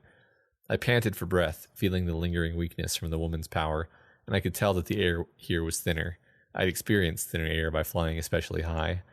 So, like, I don't know. There's something about like the colors, and it's just like a creepy. I don't know. I can't really explain why. You know, it's just one of those things where you're just a few sentences of description really strikes you, and you just kind of sit back and like imagine that and think about that. Yeah, because it's one of those things that doesn't exist, right? Like there is no situation in which we will be in a space where beyond the space is nothing. Like not just vacuum, not just absence, but literally nothing. And I love the economy of making that explanation. Like not white, not black, not gray, or anything neutral. That sentence alone kind of gets you there, but the next sentence, it made my head hurt to look at and think about it. Like it's something that is indescribable to our brains, because it's nothing. Like nothing. Well, what's nothing? Right. What does nothing look like? It's like outside of the human experience. Right. I mean, it's weird because like this description reminded me of like how I felt when I read like one of the Narnia books when I was like 7 years old or something, where it's just like kind of like I realize the comparison is strange, but I'm talking about like the feeling of otherworldliness. I get what you mean. Which, yeah, cool.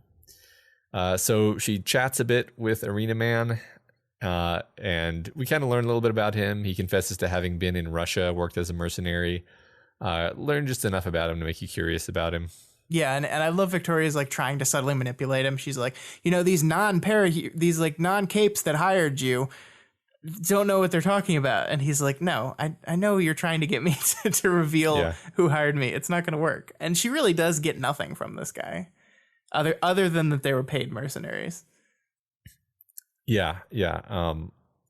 It's fascinating to think about this guy and his whole approach, because I don't know. Let's get into this, because basically Victoria tactically assesses the battlefield and the guy's power, and she realizes that she feels better than she did before, because now she's not being affected by Rain's power anymore. which leads her to realize how much it was affecting her thinking before. Yeah, and it's kind of crazy how much we've just kind of forgot about Rain's emotional power. Like, I don't think you or I have mentioned it in a long time, and I think that's because the story really hasn't either. It's kind of just been this thing that we probably all knew about, but just haven't been thinking about. This almost confused me though, because we have this like, and you and I talked earlier today about like kind of working through the thought process here, where we have this weird thing happening when she uses her aura, and then we have this moment where she messes up, and she really sells how bad it makes her feel that she messes up. Like she says 10 times worse than any positive. And then we're in here and it's like, oh, it was Rain's power making me do that. It was Rain's power that was like accentuating my failure. And that makes sense, right? But I don't like, I guess the explanation is that like Rain's power doesn't make you feel things. It just, you feel the things that you were feeling more. Yeah, I'm not. I mean, isn't his power like doubt basically? Yeah. So you can see doubt like coming into effect, where it's like self doubt, where any mistake you make, you're like, oh, I messed up because it was my fault. Like I read it as that kind of doubt that she's feeling basically. Yeah. So. Yeah, but then I mean, and then she wonders if the reason why her aura was working weird is a combination with his, and we kind of learn later that. No, not like that's not necessarily what was going on. There's just like a lot of kind of like balls being tossed into the air in this moment of things we're not quite sure. Like I think there's a very specific reason we're reminding the readers of Rain's power, that Rain's power exists in this moment, and it's not just to emphasize Victoria's self-doubt in this one moment. Like I think it's doing more than just that. So there's a whole lot of stuff being kind of teased here. Yeah, I think it's interesting because I think you and I had slightly different takeaways from the chapter. Like, I think I thought like, I thought that it was her power interacting with Rain's power that was causing the attackers to react strangely, and then I thought that when she was saying, well, maybe they were under some kind of compulsion and I'm interfering with that, I thought that was maybe like not correct, but there's not really. I think it could be either one just as easily. Yeah. So. Yeah. So Victoria bull rushes the dude with the axe, and it's this pretty awesome brawl. Like the physical description here is really excellent, I think, because it's like this. They're in close quarters, hitting and punching, and they're almost every impact is like there's no like clean punches, it's all like a scuffle and scrabble, and using her hooks to like hook into his clothes so she can like move around and try to kick him in the face, and I just think it's this amazingly well written for something that's actually pretty difficult to describe, and extremely tense, and also you're just like really impressed with her on top of all that. Yeah, I mean, it's kind of fighting we don't see in this story very often, right? I mean, it's like, normally our characters have powers and they're using their powers in creative ways against each other, and when they are fighting hand to hand, when they are fighting physically, it's enhanced in some way by their power, and that's not this. This is just two people beating the shit out of each other, and it is as visceral and mundane and brutal as that is in real life. I love the text uses the word scramble a few times throughout this fight, like the Victoria's scrambling over, like, and I think that really sells the difference in this kind of fighting. It's not graceful. It's not clean. It is rough. It is messy. It is fighting. It is real fighting. And these are characters that like, they're not holding back, right? Like there's always like a little bit of assumed holdback when capes are fighting. Because like even in the moment where Victoria is like surrounded by people grabbing her, like she could just bring out the wretch and get the fuck out of there, but she's not going to do that. But here, like they're going full tilt into each other, like they're both trying as hard as they can, and you just don't see that very often. Yeah, I mean, and they're trying to kill each other, like her with her bare hands, him with an axe, which is pretty damn visceral. Yeah. And also, there's a moment here that I loved where she admits that, like, in all the brutal fighting she's been doing so far, she's been intentionally aiming for people's faces so that they can't like hide in public anymore. Like if she looks around and sees a bunch of dudes with broken faces, she's gonna be like, hey, I broke that face, you must be that guy. Which is again like tactical. Yeah, I love that. Yeah. So as they're fighting, she gets smacked in the side of the head with the axe, and she's like bleeding pretty heavily from her scalp. But then she does a Tyler Durden, and she just like bleeds into the guy's mask eye hole while she tears at his gas mask.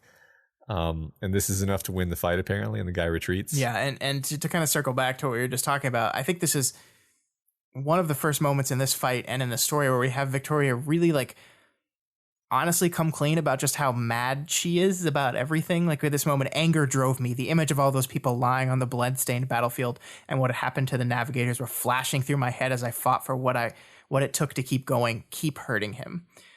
And it's just wonderful that like this is like she can go full tilt because for the first time she doesn't have to worry about losing control. She doesn't have to worry about going too far. The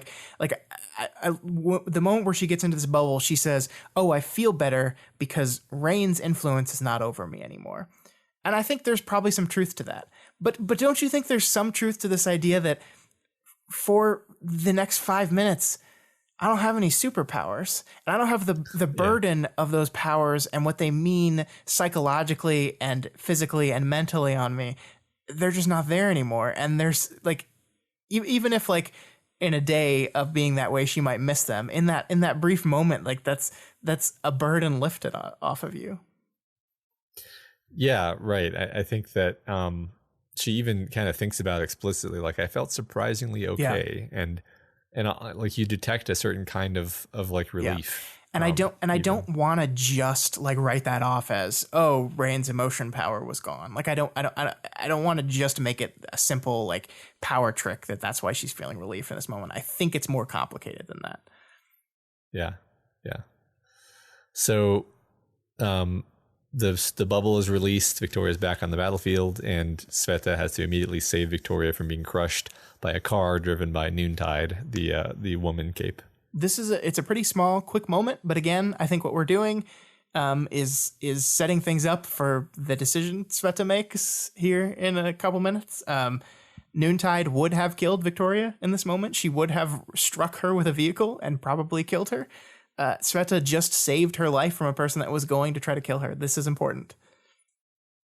Yeah, interesting though that Sveta may not realize that Victoria was incapable of using her force field. That's true. That's true. Yeah. Because Victoria knows that Sveta saved her life, but Sveta may not know that. I like this moment. Annalise brought knives to a gunfight, and he was winning. Man, I hope this guy's not secretly Operator Red. Why would you put that in my head? What? I'm so mad at you. I like him. Stop it. Oh, just planting seeds. We also learned that Brio got clipped by a rocket and the time camera is destroyed. Yeah, I liked him too. The ninja pirate with all the belts. Yeah, poor Brio. Poor I also wonder if the time camera being destroyed was just like a practical, like, this thing's really powerful. It's really hard to write around this thing. Let's just get rid of that for a little bit. Yeah, I know how that is. So yeah, I mean, it definitely okay, by the end of this chapter, like every advantage Kenzie gave them is like out of the picture now, sort including Kenzie herself. Yeah, right. So Victoria intercepts and tanks a shot from the rocket launcher, which is quite a choice. Yeah.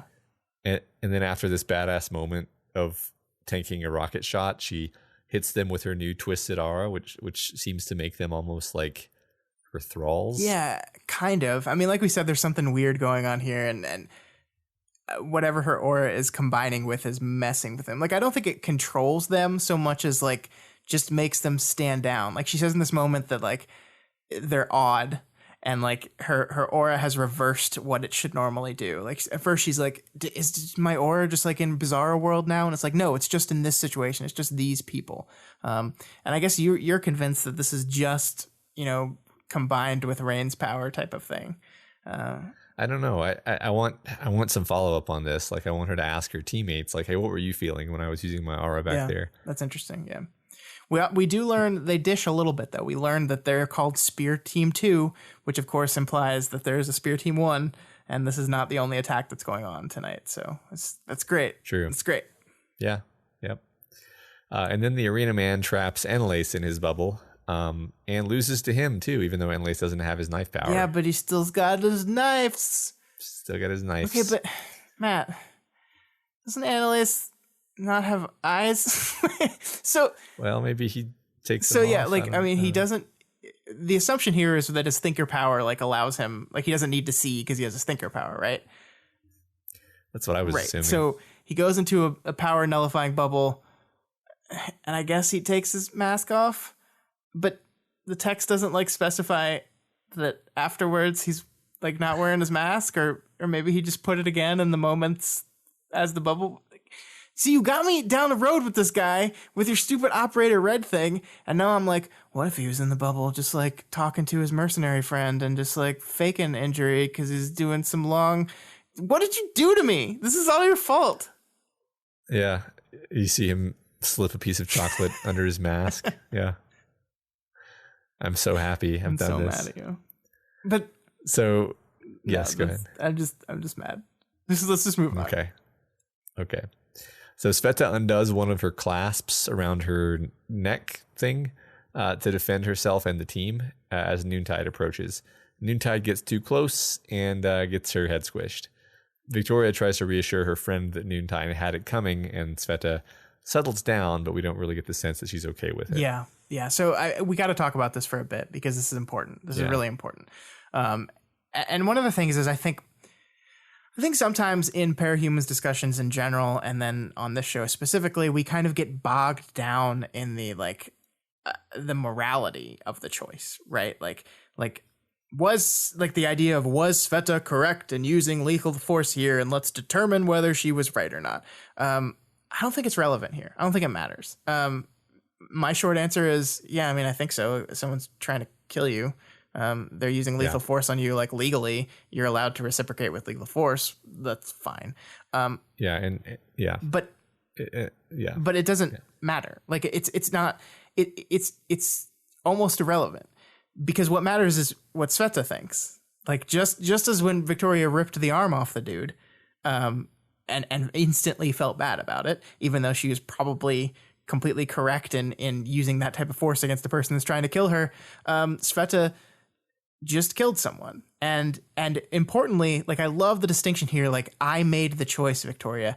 I undid the clasp. Like throughout this arc, you and I were kind of talking about and waiting for this moment where like Sveta's contamination, like her containment rather, her body failed and she got out and getting out caused her to hurt someone. And we were like, this is going to happen. We were white knuckling our way through it. We were really nervous about something, but this is so much more interesting of a narrative decision to me. It isn't that she lost control. It isn't that she accidentally killed someone. She made the choice. She undid the clasp. She chose to do that.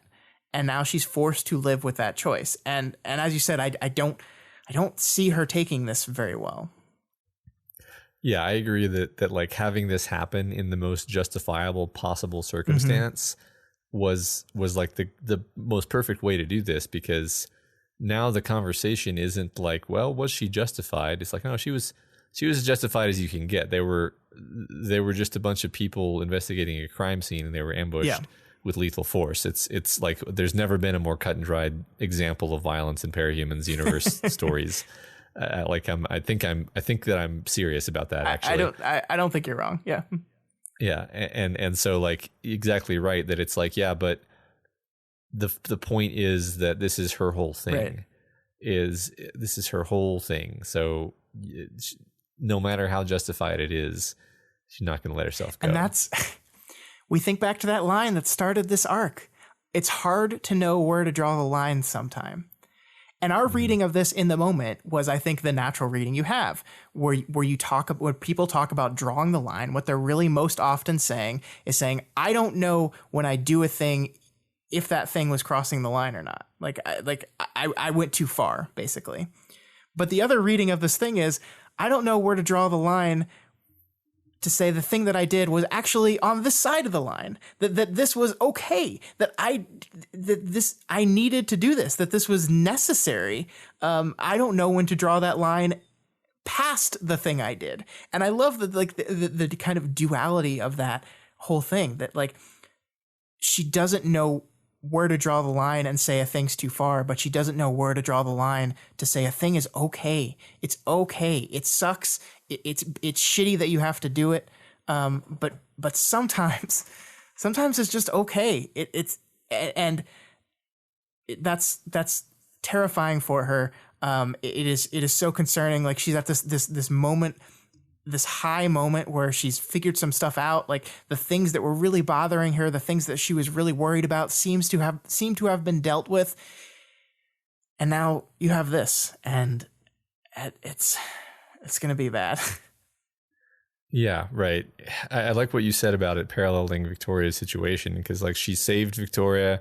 She's like really very useful in this fight because she seems pretty robust against the attack, and she has a lot of mobility. So she's making a lot of important plays and helping their side, survive better. And she's still going to completely beat herself up about this.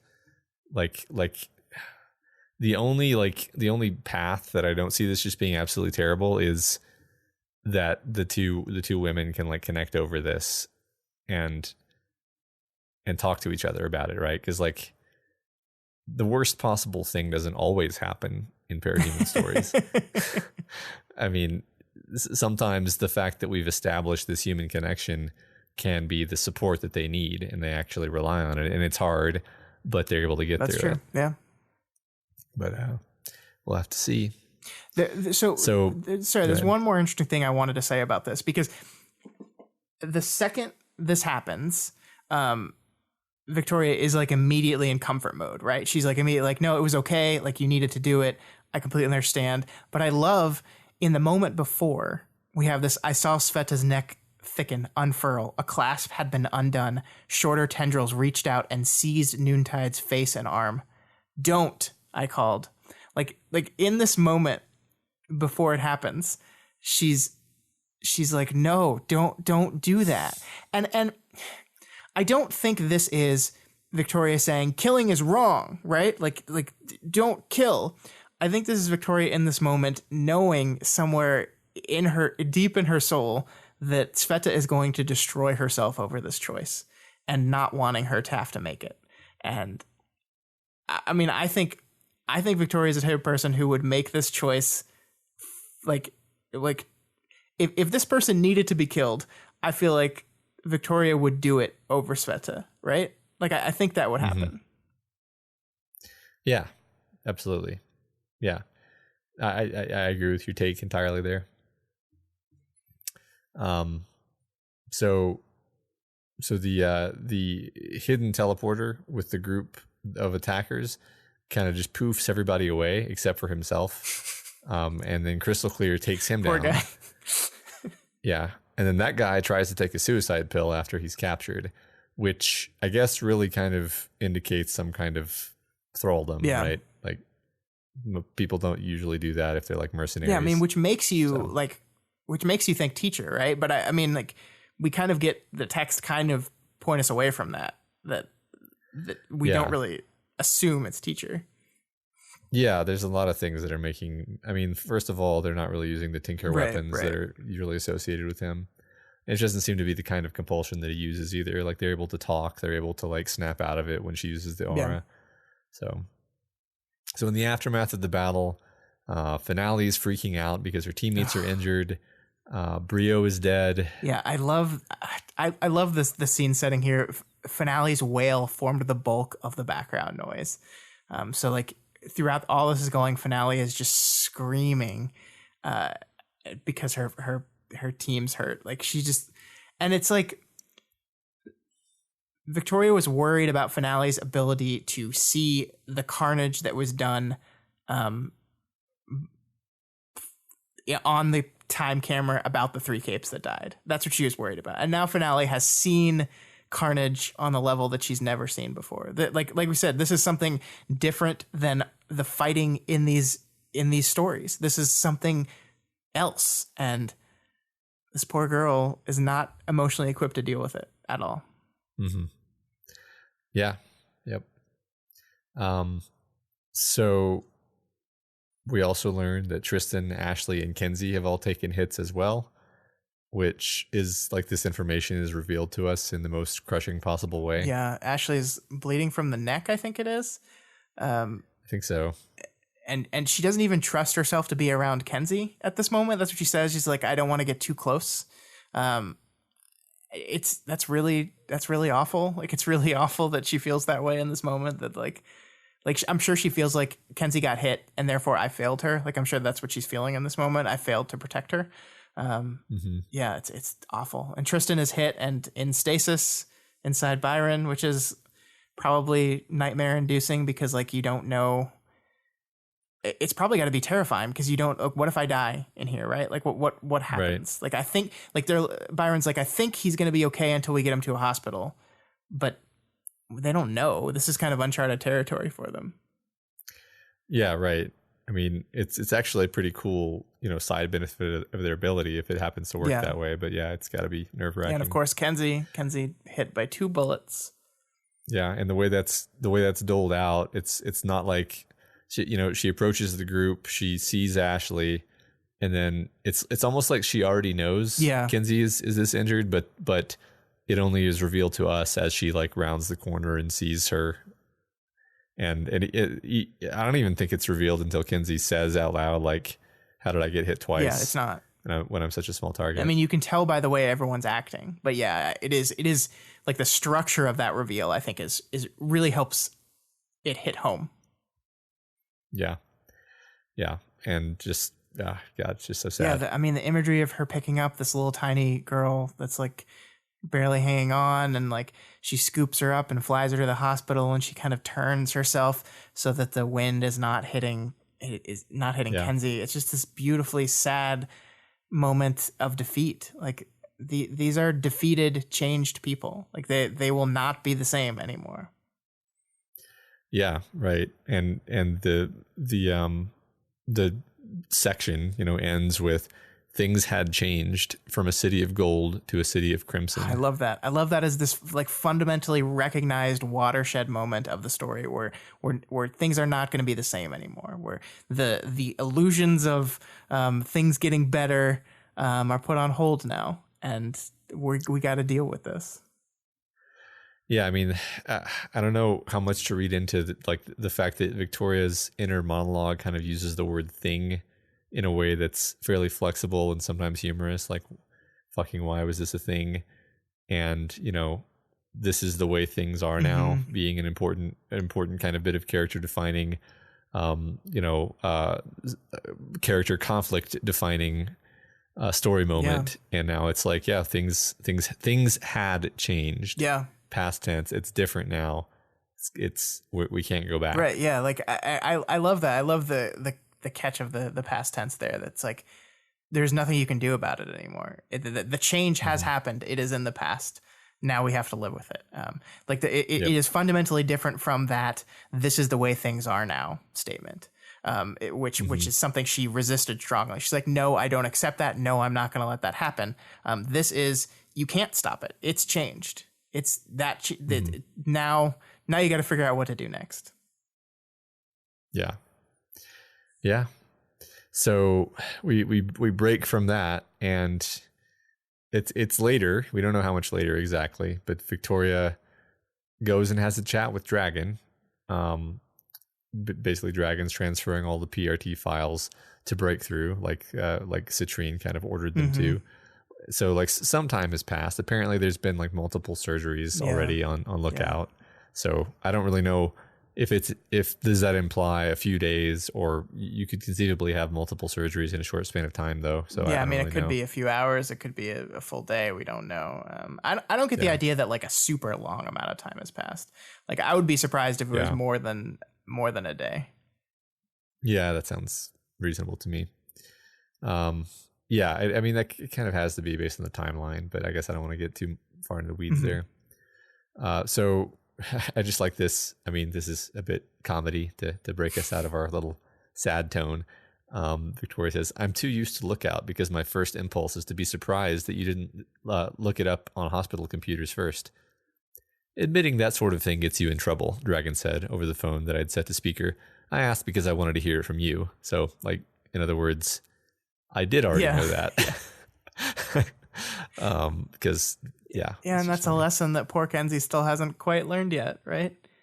But, I mean, I think this is great as a comedy beat, but also Dragon wants more than just the facts. Like, she doesn't want to know just factually how the team is doing. She wants to know, how are you doing? Like, tell me, and in the way you answer this question, I will learn how you are doing.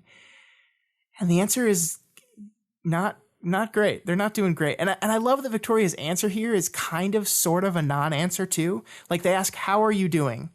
In surgery, recovering, in for a third surgery, worrying, waiting in the dark, recovering, and attending this meeting. I guess it's a mess. It's not really an answer. Like it is and it isn't, right? It's like it's a lot of very factual. It's like what you've been doing. Well, I've been in surgery. I've been recovering. We've been waiting in a third surgery. Like it is both. Like the feeling you get from this question is like, how are you doing with this? Like, she obviously knows Kenzie's current state. Like, she knows, like, factually, but that's not the answer she's really going for here. And she doesn't really get it other than just, it's a mess. Yeah. Yeah. I mean, I kind of feel like Dragon can read between the lines that it's like, okay, not well. But yeah, I mean, Victoria doesn't give her the, she doesn't open up to her. No. Exactly. So we also learned that Advanced Guard, who were basically the other group of heroes who went off to attack the villains, they killed some of the villains that they attacked. So now, like, the status quo is even worse now. Yeah, well, they got ambushed too, right? That was Spear Team 1 or whatever. Yeah, I guess so. Or I'm not sure if I necessarily took that implication. Well, they definitely killed some. Yeah, people, I mean, they killed the, like, I think the villains that they were meeting to attack it was like a setup. And Spear Team 1 was waiting there, and they killed some of the villains in that scuffle, is what I got. Like, because it said like the warning didn't get to them in time. They weren't aware that it was a setup, and so they walked into a trap and had to kill their way out of it. Yeah, but I mean, the end result is that heroes killed a bunch of bad guys. All sides are tense. People are scared. Dragon hopes things are going to level out, and Victoria is just like, That's not anytime soon. Right. Yeah. So there's this moment where Dragon brings up Tattletale, assuming that Victoria is probing for information about her, when actually she's not. And then Dragon expresses that Victoria has the right to pry into kind of personal matters like that, but, you know, since Citrine okayed it, but Dragon and Defiant will not necessarily like it if she does. Sure, she wasn't thinking about Tattletale. I kind of bought her refusal. Like her inner monologue wasn't focused on Tattletale in that moment. Yeah, that's true. I kind of feel like she's got more in her mind. And then, I mean, subsequent to that, we got this absolutely insane moment where Victoria gives her the benefit of the doubt. Does she though? Dragon says Tattletale has declared herself neutral in this, in the revenge, dominance, asserting of strength that the other villains are intent on. Good for her, I said. Not quite, Dragon said. Which, you know, I don't think it was a sarcastic good for her. I think it was like almost like a hopeful good for her. Like, I don't know. I view Victoria as like wanting Tattletale to be better and being disappointed. I don't know how you can read good for her when Victoria is talking about Tattletale as non-sarcastic. Like, there's no way in my mind that was not said in a kind of sarcastic way. Because I want them to be best friends is why. Like, I can't see Victoria saying the words good for her about Lisa without putting a little bit of sarcasm on there. Well, especially in the context of this conversation. I don't really read Victoria as being capable of sarcasm in this moment. Like, I think she's just like crushed and exhausted. But it's interesting. I mean, it's always interesting to me when there's different reads on stuff like this, because I'm like, well, why do I think that it was said with this tone. I think it's just that you want these characters to be best friends, and I don't think they're there yet, Matt.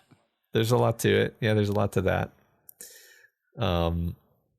So I also like this moment, this like, I think of it as cinematic, although I guess it's easy to visualize, where Dragon says, "Again, I'm sorry for the timing. I know you'd rather be at the hospital." "No," I said. I looked out the window. The person in my reflection looked more angry than weary. "I'm so tired of hospitals. A break is good." Yeah, it's really great. And I love, again, we have juxtaposition here, right? Like her voice says, "I'm tired of hospitals. A break is good." Like her voice says weary. The word she says she's weary, says she's tired, but the look she gives is just angry. Like and the difference between those two things, like there is anger stewing underneath all of this. She's more angry than she is tired, and that's it's gonna be something. Yeah. Well, and I mean that's all. Like we've seen, like this, the arc is polarized. We've seen the sides of this thing like move to the extremes, right? We have the villains that are extremely pissed off. We have the heroes that are extremely pissed off. And up until this moment, I think we had Breakthrough kind of like stuck in the middle, right? Where like they were angry, they were hurt at what happened, but they really wanted to focus on the people who were responsible, specifically stopping those people before this spread out of control. And you just get the hint here that maybe Breakthrough, maybe Victoria has been a little polarized by this incident as well. Maybe it's pushed her to an extreme as well. Yeah. And I don't think she's mad at like the villains in general the same way like Advanced Guard is, but she's mad at whatever hand is behind the scenes that is moving the pieces in, you know, to make these ambushes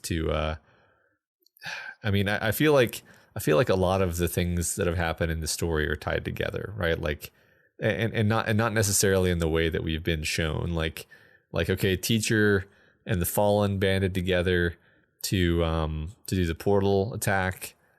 Okay. But I feel like there's more to it than that. Like I feel like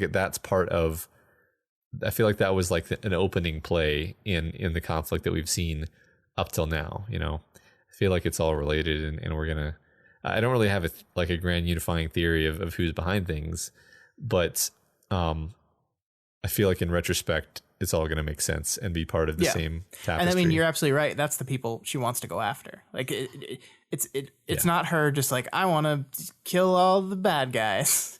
It's I want to kill this bad guy. Like it's almost her giving up on the street level kind of heroic enforcement that they've been doing and wanting to go on the offensive, right? Like I think that's the fundamental shift here. Yeah, I think you're right. So this chapter ends with the Chris, well, not reveal, but the Chris implication. And that's, so I'm just going to frame it. That starts with Victoria saying, I'm feeling like we should just cut through this Gordian knot. Screw the secrecy, screw decorum, just go after the masterminds. Others have tried. It's trickier than it might seem. I sighed. On that subject, Dragon said, my apologies for the awkward segue. So masterminds, on that subject, awkward segue to Chris. What are you trying to say here, Matt? I'm trying to say Chris is mastermind. Did you write this before or after you read the chapter? I wrote this before. No, sure. No, I actually think that's a very good catch, and it's something I didn't pick up on my first read through. Was that is like it is an awkward segue, but it is a on that subject segue. So yeah, right. I mean, there's something mastermindy going on with this guy. Yeah. So basically, Dragon is now giving Victoria Jessica's files on Breakthrough, and we learn offhand that like nobody's really looking for Jessica anymore, which is ironic because like she's coming back. She's been found. Yeah. And interestingly, like Darnall can't accept the files. Did I like skip over? Did he say why, or is it just he just He's too busy. Well, yeah, he just wouldn't. I mean, it goes right from him saying no to saying that, well done, everyone's back and no one's really looking for Jessica. Yeah. Okay, I gotcha. So we get snippets of like her notes on the other characters, and we mostly know this information. We don't necessarily know how bad things are with Sveta. That was the one that kind of stuck out with me as like a little bit of context, where it says about her pervasive feelings of betrayal, lack of trust, including in herself. Yeah. Yeah, so a lot of these are pretty obvious, right? Like killed brother, murder charges, that's pretty obvious. Fallen with relations to the McVeigh. Blackmail, individual already in compromising position sought counsel, but this message was intercepted. Which that's an interesting implication, right? Like, so Kenzie's blackmailing someone.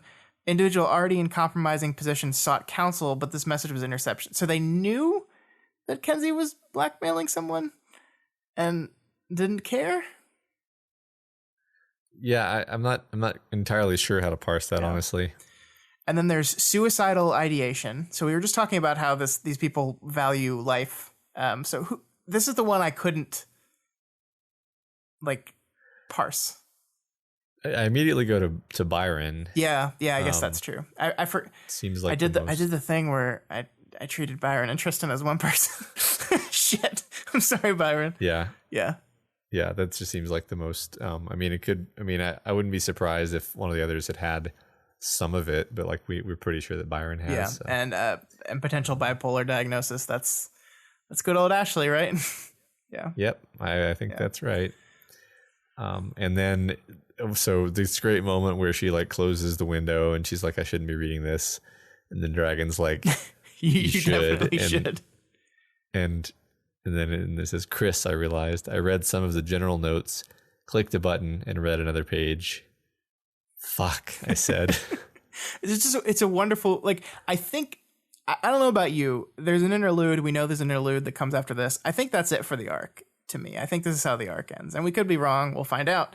But if it is, I think this is a wonderful capstone on the arc. Like, whatever is going on with Chris that you know about because you read ahead. Like, I wanted to have this cool game where we like played the game. It's like, what's going on with Chris? But you ruined it because you read the chapter, and it just doesn't feel as fun to play it by myself. I know. I'm sorry. I tried not reading the chapter, and that didn't last for more than a couple minutes, honestly. I don't blame you. Yeah. So, I mean, look forward to your tweets, though. That'll be Thursday. So we end on this moment, and we have no idea what it is, but we know it's bad.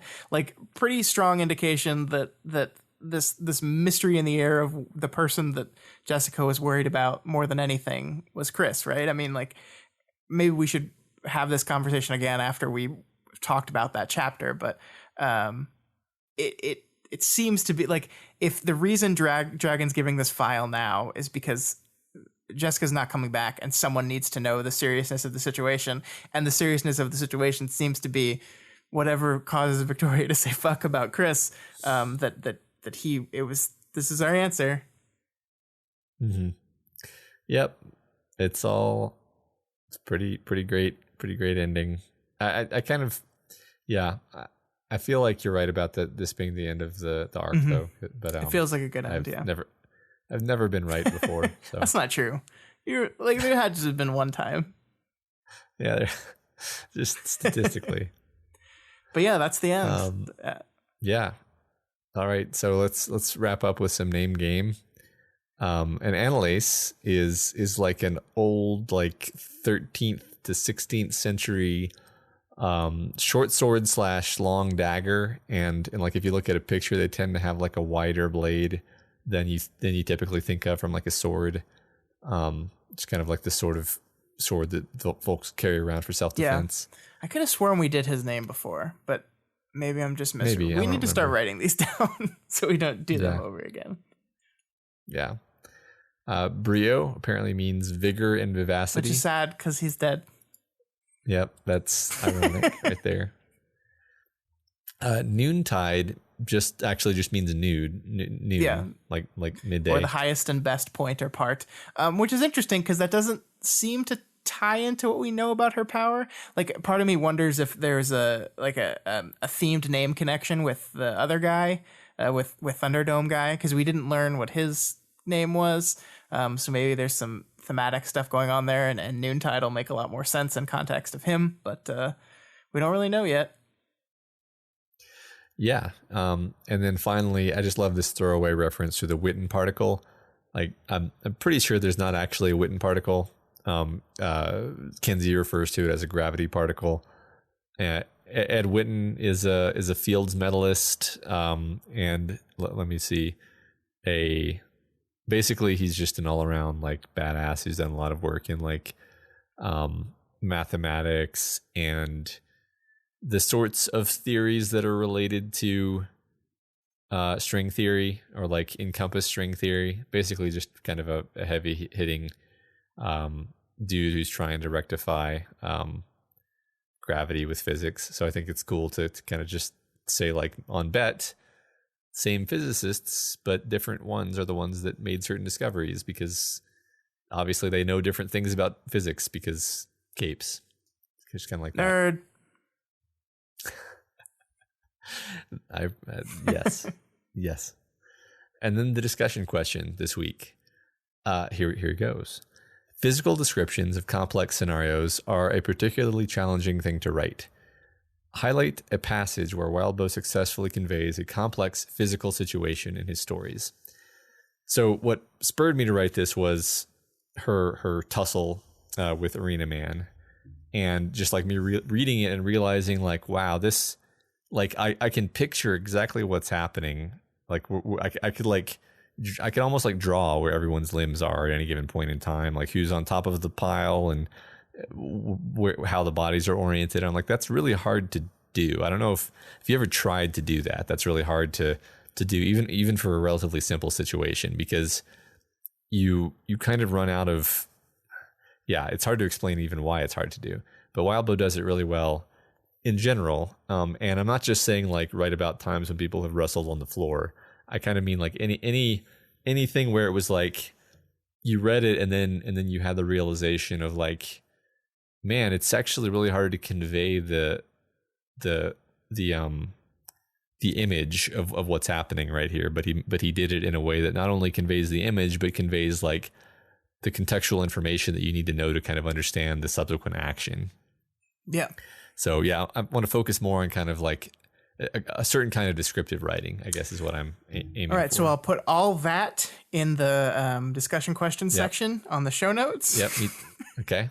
So just Sounds read good. That paragraph and then answer the question. No, I think this is a really good question. I'm interested to see what people come up with here. I think this is a more challenging one. Like I think it's gonna require people to do some rereading and some research.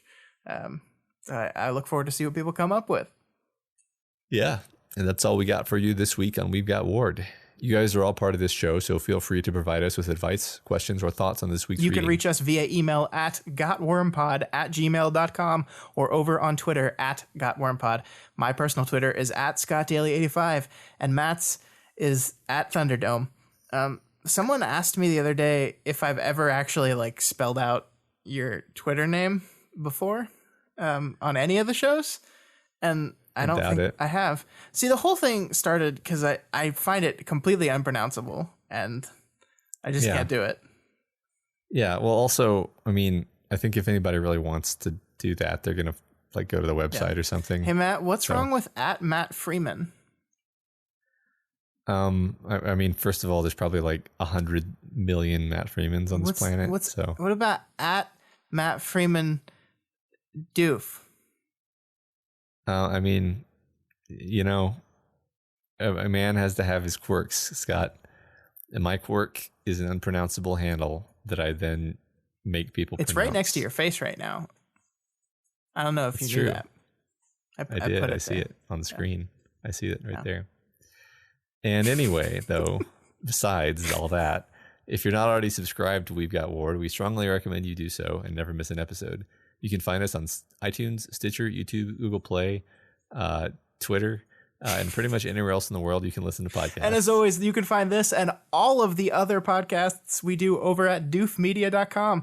We've got a new episode of the Doofcast this week where we're going to be talking about Live, Die, Repeat, or Edge of Tomorrow, as the studios called it. I like Live, Die, Repeat better. Yeah. And new episodes about to view, all kinds of new stuff. it's very exciting.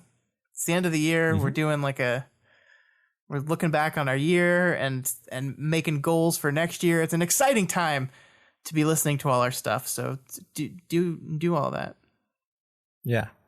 And if you like any of our shows and you want to support them, consider donating to our Patreon account, patreon.com/doofmedia. You can donate $1 a month or whatever else you can afford. Supporting us on Patreon gives you tons of great bonuses like voting in our quarterly fan art and costume contests, Q&A sessions, access to live streams of our recording sessions, and our excellent Discord chat. And this week, special thanks to new Bidoofs, C. Mick at the $1 level, Ryan R. at the $1 level, Adam R. at the $1 level, Richard M. at the $2 level, and Mark Andre at the $5 level.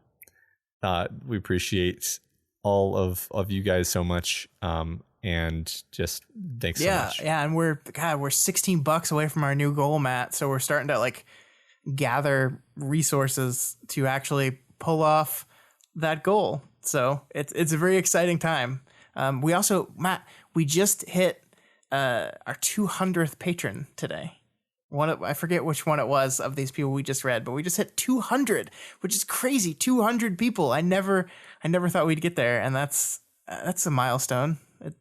Yeah, I know. I mean, just within this year, speaking of wrapping up the year, it's been a really wild ride. It's been wonderful. Thank you to everyone that supports us, whether through Patreon or just supporting us by sharing the podcast and spreading the word about Doof Media.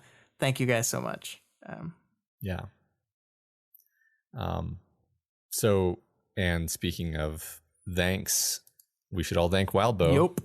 So I'll head over to his Patreon, patreon.com/Wildbow, donate to him as well, because this is his world and we're just playing in it. He writes the book that we talk about. I don't know if you guys knew that. It would be really, I admit it would be really difficult to do this podcast unless he had written these books. Yeah. And if you can't afford to donate right now, that is absolutely okay. You can instead help us out by doing what we just said. Spreading the word, writing a podcast review on Apple Podcasts for us, rating, reviewing, sharing, all that good stuff. We don't have any new reviews to read this week either. So I can't read y'all's nice words or mean words. You can write us a bad review. I'll read it. I might be mean to you afterwards, but I'll do it. Yeah. I mean, please don't though, but you can. Yeah. I mean, don't. But please don't. I'm not telling you not to do it.